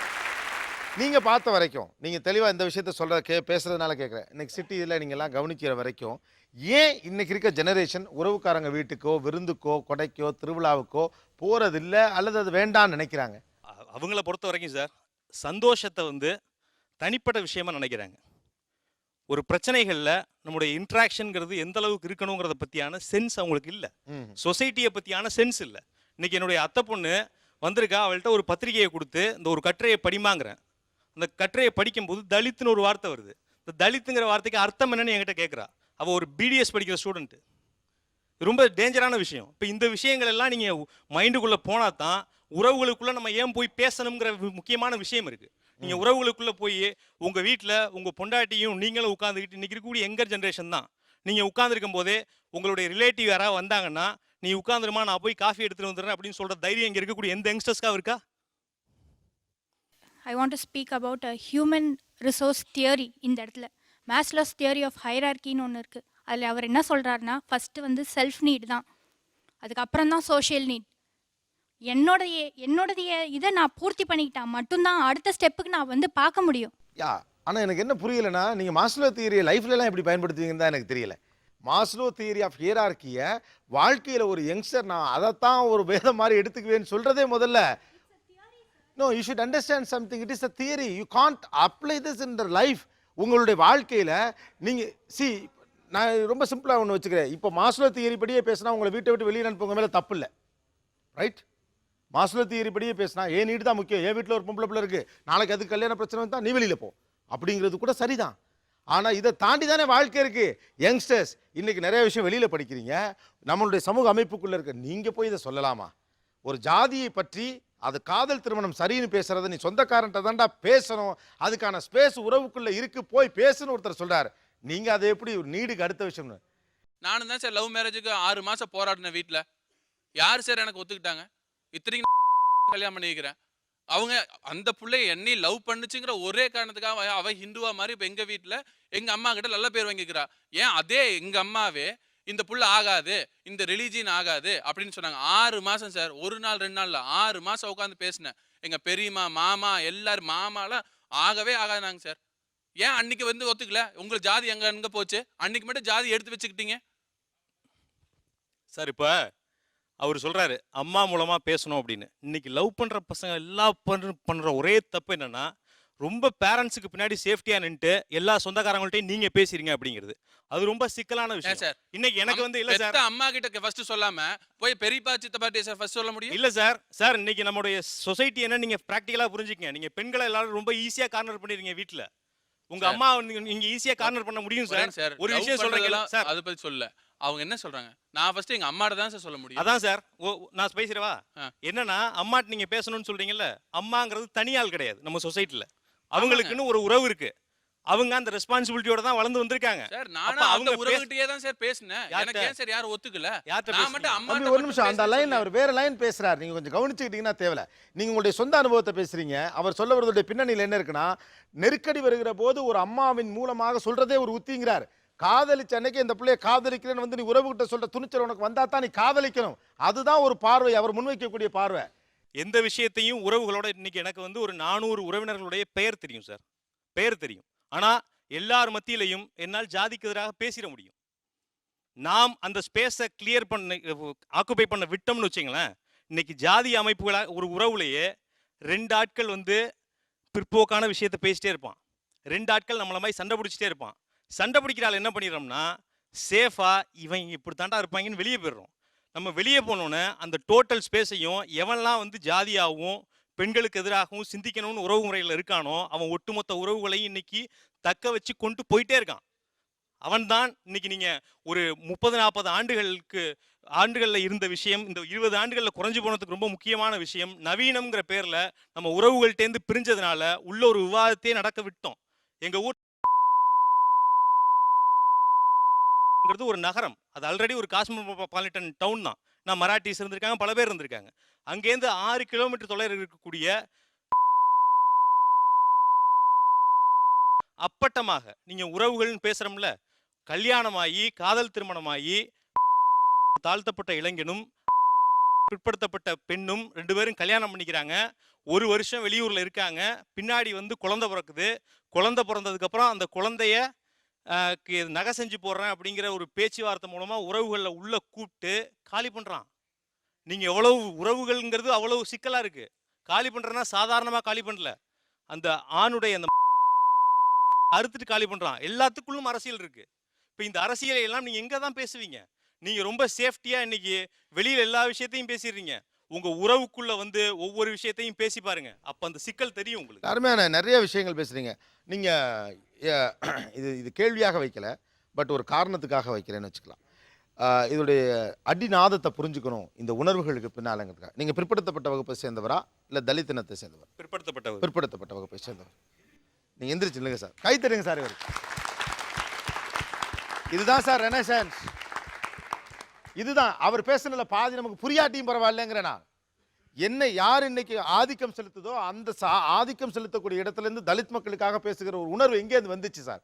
வெளியில கிடைச்ச எக்ஸ்போஷரை மனிதர்களுக்குள்ள பேசணும்னு நாமெல்லாம் ஓடி போய் ஒளிஞ்சுக்கிறோம். உட்காருங்க சார், நீங்க உட்கார, நம்ம எல்லாரும் நிற்கிறோம், அதான் நியாயம். நாம எல்லாரும் ஓடி போய் ஒளிஞ்சுக்கிறோம். பிரச்சனையிலேருந்து வெளியில வந்து பார்க்குறேன், இவங்க எப்போவுமே இப்படி தாண்டா குறை கண்டுக்கிட்டே இருப்பாங்க, பிரச்சனை பண்ணிக்கிட்டே இருப்பாங்க. நமக்குன்னு ஒரு சோஷியல் ரெஸ்பான்சிபிலிட்டி இருக்கு. அதை ஒருங்கிணைக்கப்பட்ட நிறுவனமாக இருப்பது குடும்பம் தான். குடும்பம் என்பது உறவு. அந்த உறவுக்குள்ள தான் நீ பேச முடியுங்கிறது ஒரு நல்ல பாயிண்ட் ஆஃப் வியூ. நாம பேசுறது இல்லை. நம்ம உறவுக்காரங்களோட உட்காந்து பேசுறப்பெல்லாம் பிரச்சனை வராமல் என்ன பேச்சுவார்த்தை இருக்கு அதை மட்டும் பேசுவோங்கிறோம். என்னால் 300 சொந்தக்காரங்கிட்டையும் ஜாதி மறுப்பு திருமணத்தை பற்றி பேசிட முடியும்னு ஒரு துணிச்சலாக பேசுகிறார். நம்மளால பேச முடியாது. நம்ம பேச விரும்புறது இல்லை, ஏன்னா ஒத்துக்க மாட்டாங்கன்னு. அப்போ அங்கே பேசுகிறேன்னா எங்கே தான் பேசுறது? ஜாதியத்துக்கு எதிரான என்னுடைய மாடர்ன் சிந்தனையை, ரைட்டா, என்னுடைய மாடர்ன் சிந்தனையை, ஜாதியத்துக்கு எதிரான என்னுடைய மாடர்ன் சிந்தனையை பேசுறதுக்கான ஸ்பேஸ் அதான். அதுக்குள்ள ஒரு விவாதத்தை எழுப்பணும். நான் எழுப்பலை. அதுக்கு பதிலாக ஷாப்பிங் மாலுக்கு போயிட்டேன். ஏன்னா அங்கே எவனும் கேள்வி கேட்க மாட்டான். நீங்கள் சொன்னீங்கல்ல, அங்கே யாரும் கேட்கறது இல்லை. ஏன் 1 hour வர 2 hour வரன்னு யாரும் கேள்வி கேட்கறது? உங்களை எத்தனை பேர் காதல் திருமணம் செஞ்சுருக்கீங்க? வெறும் 20 பேர் கூட இல்லாத இந்த இடத்துலயே ஏறக்குறைய 3, 3, 6, 2, 8, 1, 9 பேர் காதல் திருமணம் செஞ்சுருக்கீங்க, ரைட்டா? ஆனால் உண்மையாகவே காதல் திருமணம் செய்ய முடியாமல் ஜாதிய கட்டுப்பாடுகளுக்குள்ள சிக்கிக்கிட்டு இருக்கவனுக்கும் சேர்த்து யோசிக்க நம்ம மறந்து போனதுக்கு என்ன காரணம்? நான் சந்தோஷமாக இருந்தால் போதுங்கிறது மட்டும்தானே காரணம். நம்ம அதிகபட்சம் என்ன நினச்சோன்னா, என் ஃப்ரெண்டு ஒருத்தனுக்கு பிரச்சனை வந்துச்சுன்னா கூட்டி கொண்டு போய் பக்கத்து ரெஜிஸ்டர் ஆஃபீஸில் பண்ணி வச்சுட்டா அதுக்கு பேர் காதல் திருமணத்திற்கு உதவி செய்ததுன்னு. அதானே? சாதிக்கு எதிரான ஒரு மனநிலையை என்னுடைய குடும்பத்திற்குள் உள்வைக்கக்கூடிய அளவுக்கு எனக்கு அறிவு இருக்குது, ஆனால் அதை நான் செய்ய மறுக்கிறேன்னா அப்போ உறவை நான் மறுப்பதன் பின்னணியில் நான் சந்தோஷமா இருக்கணுங்கிறத பற்றி மட்டும்தான் இருக்குது. ஜாதி என்பது அதில் ஒரு குறியீடு மட்டும்தான். இதை தாண்டி எக்கனாமிக்ஸ் இருக்குது, நாட்டுடைய அரசியல் இருக்குது, பொருளாதார பிரச்சனைகள் இருக்குது. இதெல்லாம் கூட உறவுக்காரங்கள்ட்ட பேசலாமே. ஆனால் இதெல்லாம் ஃப்ரெண்ட்ஸுக்கிட்ட மட்டுமே பேசுறதுக்கான விஷயம் நம்ம நினைக்கிறோம். நம்ம ப்ரூவ் பண்ணுறதுக்கான ஸ்பேஸ்ன்னு நினைக்கிறோம். But it's a beautiful point of view. தமிழ்நாட்டுக்கு ஒரு அருமையான பாயிண்ட் ஆஃப் வியூ நீங்கள் முன் வச்சிருக்கீங்க. I would like to appreciate. உங்கள் பேர் என்ன? களப்பிரன்கிற பேரில் எழுதுறேன். ராஜன்கிறது என்னுடைய சொந்த பேர். ராஜன் களப்பிரன் என்கிற பேரில் எழுதுறார். இப்போ அவர் வந்து ஜாதின்னு சொன்னார். இதுலேயே ஒரு 2, 3 இது மாதிரி இருக்குது. அப்படி இப்படி எவ்வளவோ இருக்குது. எங்கள் ஃபேமிலியிலே அப்படி இருக்கும்போது கூட நான் வந்து எங்கள் ஃபேமிலியில் அதை நான் என்கிட்ட கேட்குறவங்ககிட்ட எடுத்து சொல்ல தான் முடியும். ஆனால் அது வந்து அக்செப்ட் பண்ணிக்கிற மனநிலைமையில் இருக்கிறவங்க கம்மின்ற நான். இப்போ அவருக்கு அதை எடுத்து சொல்லக்கூடிய தைரியமும் இருக்கு. அவர் சொல்றது கம்மியா கூட வாழ விட்டுருங்கம்மா. அது உங்களால சொல்ல முடிஞ்சிருக்கு. இருக்கேன். நீங்க சொல்லிட்டு இருக்கீங்கன்னா பாராட்டுக்குரியவர்கள். அதான் விஷயம். பண்ணிட்டு இருக்கேன். என் பசங்களும் அப்படியே வராங்க. நல்ல விஷயம். அது மாறுதா மாறலையாங்கிறதுல நீங்க கவலையப்படாதீங்க. இன்னைக்கு நீங்க சொல்லுவீங்க, நாளைக்கு 4 பேர் சொல்லுவான், 5 பேர் சொல்லுவான், 10 பேர் சொல்றப்ப இந்த சமூகம் மாறித்தான் ஆகும். அதை சொல்வதற்கான வாய்ப்பு உறவுகளுக்குள் இருக்கிறது. உறவுகிட்ட பேசுறதுக்கு ஒரு பொது பொருள் நம்மகிட்ட இல்லைன்னு நம்ம நினைக்கிறோம். ஒரு பொது பொருள் இருக்கிறது. அதன் பெயர் சமூக நலன் சார்ந்த விஷயங்கள். பியூட்டிஃபுல்லான ஒரு பாயிண்ட ராஜன் என்கிற களப்பிரன் முன்வைத்தார். ஒரு சிறிய இடைவேளைக்கு பிறகு தொடர்ந்து பேசுவோம். உறவுக்காரர்களுடைய வீட்டுக்கு போவதிலேயே ஏன்? கேள்விகள் தொடர்கின்றன, வாதங்கள் வலுக்கின்றன. Stay tune with us. இது Aachi gulab jamun mix. Neeya Naana powered by Ran India TMT company.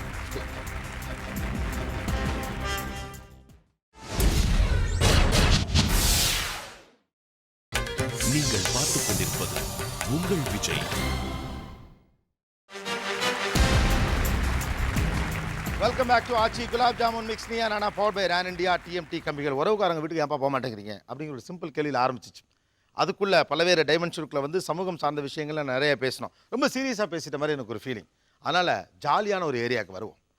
ஆக்சுவலாக சொந்தக்காரங்க வீட்டுக்கு போகிறதுலேயே பல சிக்கல் இருக்குது தான், உண்மைதான். என்ன தான் நம்ம நிறைய விஷயம் பேசினாலும் ஏதாவது கொஞ்சம் கடுப்பான மேட்டர் நடக்க தான் செய்யுது. அதில் ரொம்பவும் போர் அடிக்கக்கூடிய ஒரு மேட்ரு, நம்ம அவங்க வீட்டுக்கு போனால் அவங்க ஏதாவது சாப்பிட்றதுக்கு கொடுப்பாங்க, ரைட்டா?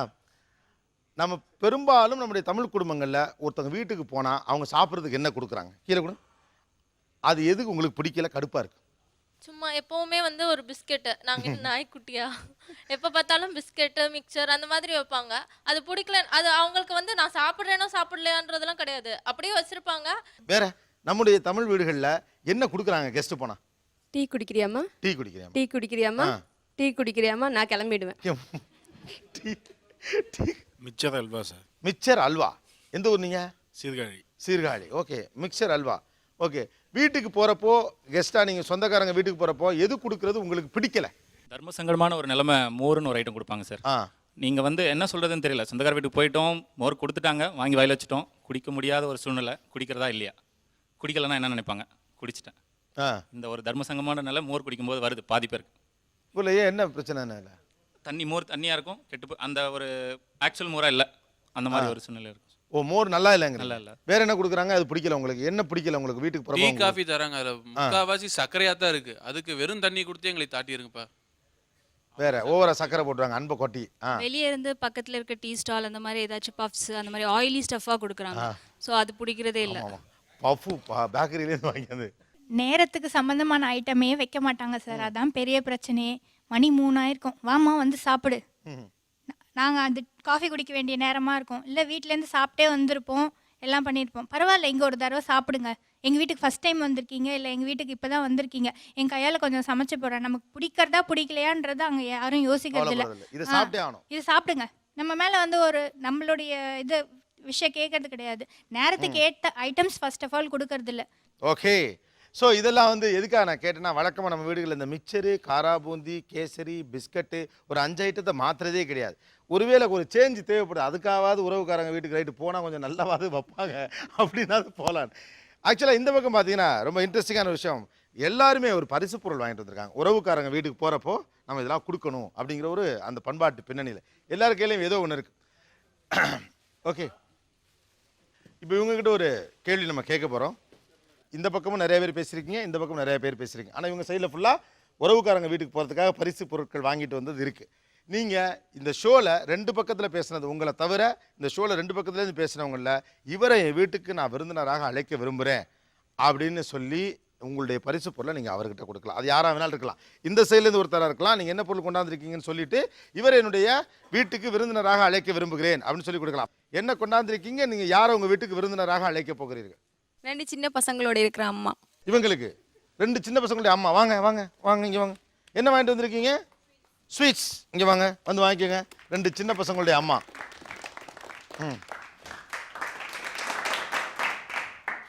உங்கள் வீட்டுக்கு அன்பா அழைச்சிருக்காங்க, சொந்தக்காரங்க கிடையாது, பத்திரமா போயிட்டு வாங்க. பட் இவங்களையே நீங்கள் கூப்பிட்டீங்க? இல்லை, அவங்க நிறைய வெறுத்தாங்க உறவுக்காரங்களே. ஓ, அதுக்காகவே கூப்பிட்டீங்க. சூப்பர். அடுத்தது நீங்கள் யாரை கூப்பிட போறீங்க உங்கள் வீட்டு கெஸ்டா? கிரீன் சாரி கட்டி உட்காந்துருக்காங்க மேலே. கிரீன் சாரி கட்டி உட்காந்துருக்காங்க. வாங்க, உங்களுடைய என்ன பரிசு பொருள் அது? Sweet apple mixture. Sweet apple mixture. Okay, கொடுங்க. ஆக்சுவலாக இவங்க எல்லாருமே கொடுக்குறது என்ன அப்படின்னு கேட்டால், நீங்கள் உறவுக்காரங்க வீட்டுக்கு போனால் என்ன வாங்கிட்டு போவீங்கன்னு கேட்டோம், அதை தான் வாங்கிட்டு வந்திருக்காங்க. ஸோ ஒவ்வொருத்தரும் ஒவ்வொரு மாதிரி. அமோகம் வாங்க. நீங்கள் என்ன பரிசு பொருள் வாங்கி வந்திருக்கீங்க? நான் ஃப்ரூட்ஸ் வாங்கிட்டு வந்திருக்கேன், ஸ்வீட் வாங்கிட்டு வந்திருக்கேன், பிஸ்கட் வாங்கிட்டு வந்திருக்கேன். ஓகே, யாரை விருந்தினராக உங்கள் வீட்டுக்கு கூப்பிட போகிறீங்க? ராஜன். கலப்பரன் ராஜன், தஞ்சை ராஜன். எஸ், கூப்பிடுங்க. வாழ்த்துக்கள். தேங்க்யூ தஞ்சை ராஜனுக்கு. உட்காருங்க. எதுக்காக அவர் உங்கள் வீட்டுக்கு கெஸ்ட்டாக கூப்பிடுறீங்க? உட்காந்துங்க. அவர் ஒரு ரெவல்யூஷனரி தாட்டை சோஷியல் கொண்டு வந்திருக்காரு. அதை அப்ரிஷியேட் பண்ணுறேன். சூப்பர். ரெவல்யூஷனரி தாட்டை சமூகத்துக்கு கொண்டாந்துருக்காரு. நீங்கள் என்னென்ன கிஃப்ட் கொண்டு வந்திருக்கீங்க? பழங்கள், கேக்கு. ஓகே, யாரை கெஸ்ட்டாக கூப்பிட போகிறீங்க உங்கள் வீட்டுக்கு? ஒரு மகள் போல இருந்தவங்கள ஒருத்தர் வெறும் பிஸ்கெட்டே கொடுத்து என்ன உறவினர்கள் வெறுக்கவே வச்சுட்டாங்க அப்படின்னாங்க. கண்டிப்பாக அந்த அளவுக்கு போயிடக்கூடாது. தொடர்ந்து நான் என்னுடைய மகள் மாதிரி இதை கொடுக்குறேன். யாருக்கு? இந்த ஃபர்ஸ்ட் பொண்ணுக்கா? Okay okay okay. பிஸ்கட்டை வெறுத்த பொண்ணுக்கு. Okay, good. உட்காந்துங்க. நைஸ். நீங்கள் என்ன பரிசு பொருள் வாங்கிட்டு வந்துருக்கீங்கம்மா? ஃப்ரூட்ஸ் அண்ட் ஃப்ளார் இருக்கு. Fruits and flower. Yes sir. Okay. இவன் வந்து என்னோட ஸ்டூடெண்ட், பட் நான் இன்னைக்கு தான் பார்க்குறேன். யாரு? ஸோ அந்த பையன். இந்த பையனா? Very well. எஸ். ஸோ அதுக்காக அப்ரிஷியேட் பண்ணி நான் இதை தரேன் அவனுக்கு. ஓகே, வாங்க. டீச்சர்ட்ட வாங்கணும்ல, நீங்கள் போகக்கூடாது, அவங்க தான் வரணும். வாங்க, வந்து வாங்கிக்கோங்க. உங்கள் ஸ்டூடெண்ட் இப்போ தான் தெரியும். எஸ். ஓகே, அப்படியா? குட். ப்ரொஃபஸர் இவங்க. ஓகே, எனக்கு ரொம்ப சந்தோஷம் உங்களை மீட் பண்ணது திரும்ப. Thank you very much. Thank you teacher, thank you. நீங்கள் என்ன பரிசு பொருள் கொண்டாந்துருக்கீங்க? ஸ்வீட்ஸ், அப்புறம் பிஸ்கெட் அண்ட் சாக்லேட். யாரை கூப்பிட போகிறீங்க கெஸ்ட்டா? அவங்க அந்த செகண்ட். யார்? அவங்களா? எஸ். ஓகே, எதுக்காக? அவங்களும் இவங்க ராஜன் மாதிரி கொஞ்சம் ரெவல்யூஷனரியாக பேசுனதுனால, and she is doing something right. அவங்களோட சொசைட்டியில் வந்து இவங்க இன்னும் சேஞ்ச் பண்ணணுன்ட்டு நினச்சி சில இது பண்ணிட்டு இருக்காங்க. ஸோ அதுக்காக ஐம் ஜஸ்ட் கிவிங். சூப்பர். போங்க, இன்வைட் பண்ணுங்க. கை தட்டுங்கப்பா.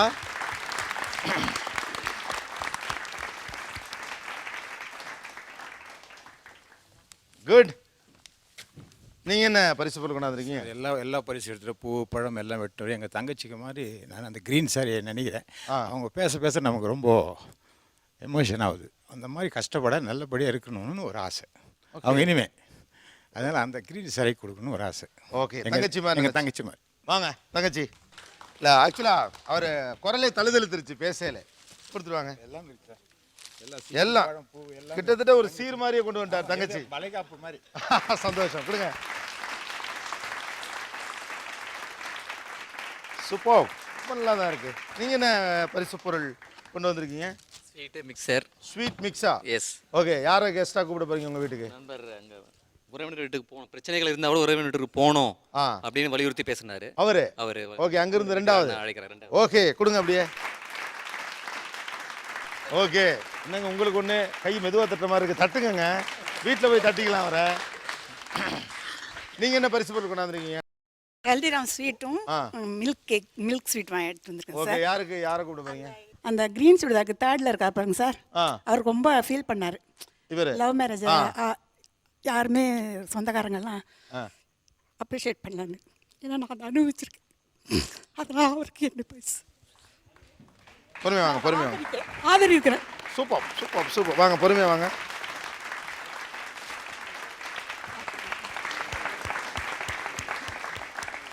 நீங்க என்ன எடுத்துட்டு வந்திருக்கீங்க? கடல மிட்டாய். கடல மிட்டாய் கண்டுபிடிப்போம்ல. அப்புறம் கோயில்பட்டி கடல மிட்டாய் சார். மிக்சரு, இனிப்பு பூந்தி வாங்கிட்டு. இனிப்பு பூந்தி அது வாங்க பாப்புலர். சரி, யாரை கூப்பிட போறீங்க? அந்த அம்மா கொடுக்க ஆசைப்படுறேன். எதுக்காக? அதாவது அந்த சகோதரி பேசுனப்ப என் கண்ணில் என்ன அறியாமல் எனக்கு அழுக வந்துருச்சு. அந்த சகோதரியோட உண்மையான வழி என்னன்னு இங்கே எல்லாத்துக்குமே தெரியும். ஆனால் இதை விட அந்த பெத்த தாய்க்கு இருக்கும் பார்த்தீங்களா அந்த வழி, அது எப்படி சொல்கிறேன்னு தெரியல. கொடுங்க கூப்பிடுங்க உங்கள் வீட்டுக்கு. ராஜன், என்ன பரிசு பொருள்? கட்டாயம் புத்தகம் தெரியும் எனக்கு. புத்தகம் தான். என்ன புத்தகம்? ஒன்று வந்து மாடசாமி எழுதின ஆளுக்கு ஒரு கிணறு, இது கல்வி சம்பந்தமான புத்தகம். இது இன்னொன்று இங்கேயே கெஸ்ட் வந்திருக்காரு உமர் ஃபருக்னு, அவருடைய புத்தகம் உடலின் மொழியும் உடல்நலம் உங்கள் கையிலும். இது வந்து மேலே ரெண்டாவது இருக்கார் இல்லையா, அவருக்கு தான் கொடுக்கணும்னு விரும்புகிறேன். ஏன்னா அது மாதிரியான யூத் தான் வேணும் இன்னைக்கு. அவங்க தான் படிக்கணும், அவங்க தான் அடுத்தது. அவ்வளோதான் பேசணும். வாங்க வாங்க வாங்க வாங்க, நீங்களும் வாங்க. ஸோ யங்ஸ்டர்ஸ் இந்த மெசேஜை ரொம்ப முக்கியமாக 2 மாதம் தான் ஆகுது லவ் மேரேஜ் ஆகி, அதனால அந்த வாழ்த்துக்களோட சேர்த்து கொடுக்கணும். சூப்பர், வாழ்த்துக்கள். என்னால் வந்து நான் பேசியிருப்பேன், சொல்லியிருந்தேன், அழுதுருப்பேன், என்னால் நடுவில் சொல்ல முடியல. ஆனால் நீங்கள் சொன்ன பாயிண்ட்டுக்கு வந்து என்னால் பேசியிருப்பேன். ஆனால் நீங்கள் சொன்னது அற்புதமான பாயிண்ட்டு. நான் இதை முயற்சி பண்ணியிருக்கேன், உங்கள் சொந்தத்தில் அதை அக்செப்ட் பண்ணிட்டாங்க. என் சொந்தத்தில் இன்னும் என்னை யாரும் அக்செப்ட் பண்ணிக்கல. லவ் பண்ணால் கெடுதல் இல்லை, என் பொண்டாட்டினால தான் நான் அந்த கால் சென்டர்லேயே இப்போ டீம் லீடராக இருக்கேன். இல்லைன்னு வச்சுங்களேன், நான் வந்து கிரெடிட் கார்டு சிட்டி பேங்க்கில் வந்து கலெக்ஷனில் இருந்தேன், டாக்குமெண்ட் எக்ஸிக்யூட்டிவ். என் நண்பன்ட்ட சொல்லிட்டு இருந்தேன், இந்த மாதிரி ஒருத்தர் நான் பார்த்ததே இல்லை அப்படின்ட்டு. I really proud of you. Good one good one good one. Yes, நீங்கள் என்ன பரிசு பொருள் கொண்டாந்துருக்கீங்க? நான் ஸ்வீட்டு எல்லாமே கொண்டு வந்திருக்கேன். நான் மானசீகமாக என் பொண்ணுக்கு கொடுக்க தான் விரும்புகிறேன். என் பொண்ணு தான் இப்போ வரது கிடையாது. இந்த ஷோவை பார்த்தாவது இனிமேலாவது வருவோன்ற ஒரு நம்பிக்கையில் தான். எங்கே இருக்காங்க உங்கள் பொண்ணு? இங்கேயே தான் இருக்காங்க, என் கூடவே தான் பக்கத்துலேயே தான் இருந்துட்டு இருக்காங்க எங்கள் ஏரியாவில். ஆனால் என்கிட்ட வரது கிடையாது. உங்கள் பொண்ணை நினச்சி இப்போ யாருக்கு அந்த பரிசை கொடுக்க போகிறீங்க? பச்சை கலர் சுடிதார் போட்டுன்னு உட்காந்துக்கிற பொண்ணு அவ்வளோ சைலண்டாக உட்காந்துருக்கா. அந்த பொண்ணை பார்த்தா என் பொண்ணை பார்க்குற மாதிரியே இருக்கு. வாங்க, எதுவுமே பேசலை ஆனால் பொண்ணு மாதிரி இருக்கீங்க. குட்.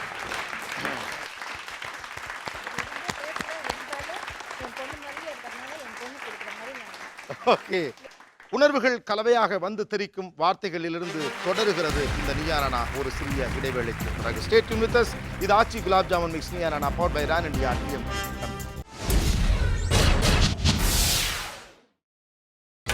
நீங்கள் பார்த்துக் கொண்டிருப்பது உங்கள் Vijay. Welcome back to Aachi gulab jamun mix Neeya Naana powered by Ron India TMT கம்பிகள். தீபாவளி பண்டிகை கால சிறப்பு நிகழ்ச்சியுடைய தொடர்ச்சியாக இன்னைக்கு நம்ம உறவுகள் பற்றி பேசிட்டு இருக்கோம். எல்லாமே நட்ஸ். ஓ, நட்ஸ். ஓகே, சொன்னார்ல காரா பூந்தி தான் எடுத்துகிட்டு வருவாங்க. அது வந்து எல்லாம் விட்டுருவோமே, நிறைய பேர் சென்ஸ் உள்ளவங்களும் இருக்காங்க. எல்லாரும் சொல்லிவிடக்கூடாது, எல்லாரையும் சொல்லக்கூடாது, என்ன அந்த லிஸ்ட்ல சேர்த்துடக்கூடாது. அச்சாரியா, சுகர் பேஷண்ட்டுக்கு ஓட்ஸ் ஒரு வீட்டில் போனால் ஒரு சுகர் பேஷண்ட் இருப்பாங்க. நம்ம ஊர் அப்படி தான் இருக்கு. ஆமாம்.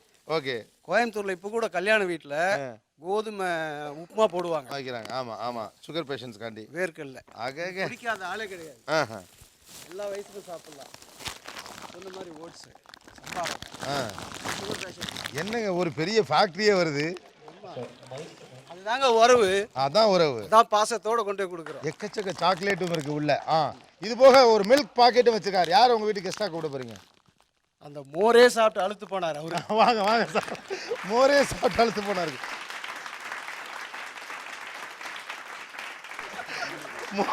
மோர் பார்த்து சலிச்சு போனவருக்கு எக்கச்சக்க பரிசு, வாழ்த்துக்கள். ரிலேட்டிவ் அதிகமாக வேணும், ரிலேட்டிவ் வீட்டுக்கு அதிகமாக போகணும்னு சொல்லி ஆசைப்படுறதே என் ஒய்ஃப் மட்டும்தான். நான் வந்து ரொம்ப அவாய்ட் பண்ணிட்டு இருந்தேன், டியூ டு பிஸ்னஸ் அது இதெல்லாம் அவாய்ட் பண்ணிட்டு இருந்தேன். கம்பல் பண்ணி என்னை வெளியில் கூப்பிட்டு போய் நான் வாங்கிட்டு வந்து நீ காட்டணும். கடைசியா நீங்க சம பண்ணையில எதை மனசுல வச்சு பேசுறீங்க? இல்ல, உண்மையாலுமே எல்லாம் புரியுது, எனக்கும் புரியுது. நாமெல்லாம் ஒரே இனம் தானே பாஸ். அதனால அவங்களே சூஸ் பண்ணிட்டோம் யாருக்கு நம்ம பயப்பட வேண்டியது இல்ல. நான் ரியாலிட்டி சொல்ல யதார்த்தமாவே நீங்க தான் கொண்டு வந்திருக்கீங்க. இந்த பக்கத்துல இருக்கீங்க, யாரோ ஒருத்தர் நீங்க சூஸ் பண்ணுங்க. யாரு கொடுக்க போறீங்க? யாரு கொடுக்க போறீங்க? நீங்க கண்ணை அசைச்சு கண்ணை காட்டுங்க, சொல்லிருங்க. நீங்க அவங்களே சூஸ் பண்ணுங்க. அதான் தெரியுதே. இருங்க, நீங்க இங்கே இருங்க. டக்குன்னு சொல்லுங்க. ஏன்னா உங்களுடைய அனுமதியோட கொடுக்கணும்னு ஆசைப்படுறாரு. மேபி அது கூட இருக்கலாம், அல்லது உங்களை கலந்துக்கன்னு நினைக்கிறாரு. யாரு கொடுக்க போறீங்க? யார் உங்க வீட்டு கெஸ்டாக கொடுக்க போறீங்க?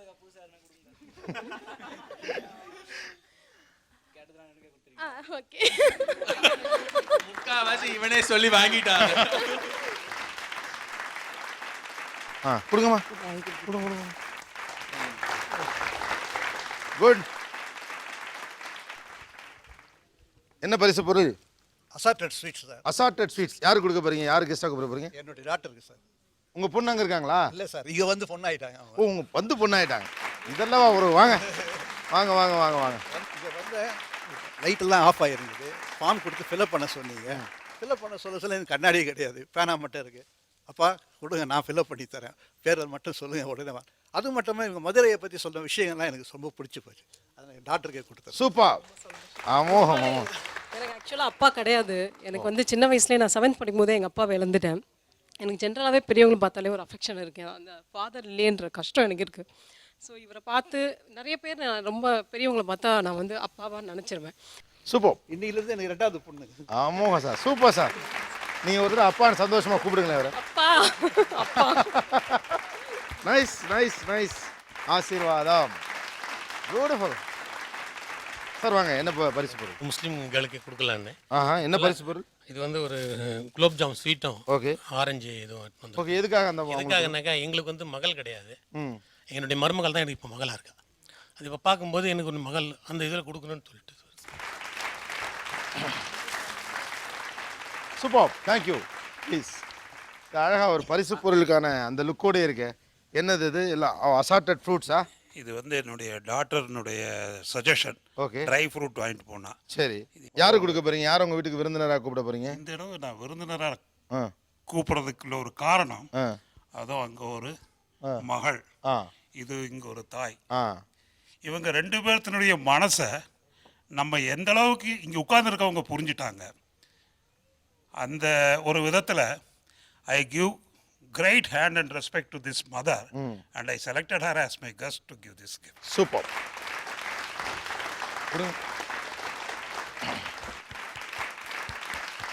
வாழ்த்துக்கள்.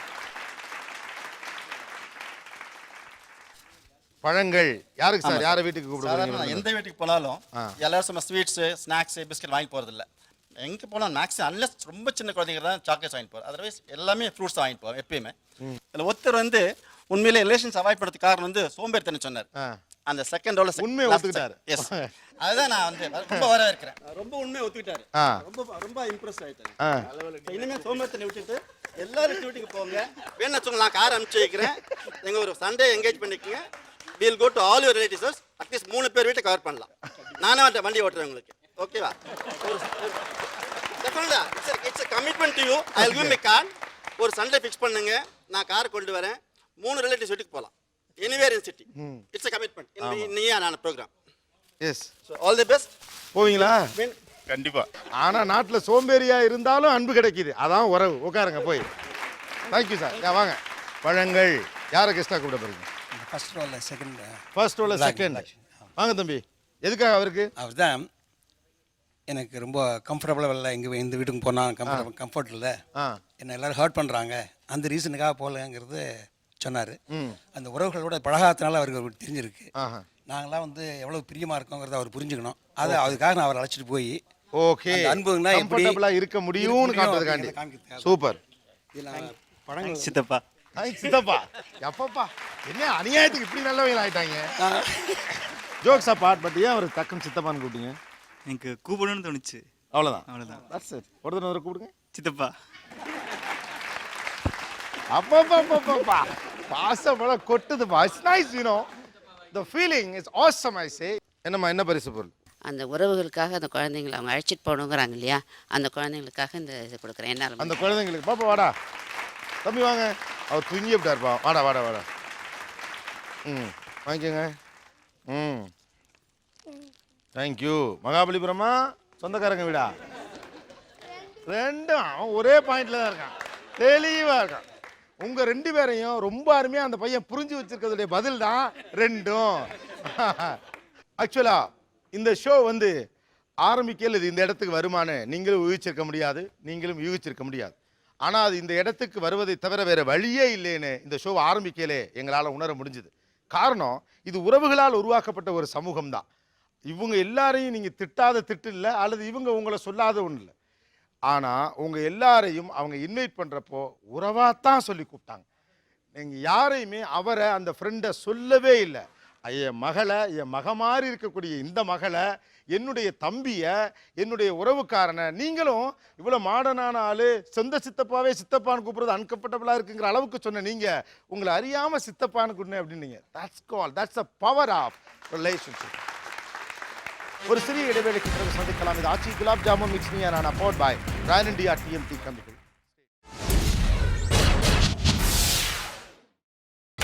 நீங்கள் பார்த்துக் கொண்டிருப்பது உங்கள் Vijay. Welcome back to Aachi gulab jamun mix Neeya powered by Royal India TMT கம்பிகள். இந்த பக்கம் நீங்கள் எல்லாரும் ஆரம்பத்திலேருந்து நிறைய சொந்தக்காரங்க மேலே ரொம்ப எரிச்சலாக இருந்திருக்கலாம். ஆனால் இவங்க உறவை சொல்லி இவரை என் மகனாக நினச்சி கொடுக்குறேன், என் தம்பியாக நினச்சி கொடுக்குறேன்னு சொன்னப்போ நான் மூவ் ஆகிட்டேன், இமோஷ்னலி நான் அப்படியே ஒரு மூவ் ஆனேன் அப்படின்னு சொல்கிறவங்க யார்? ஒய்?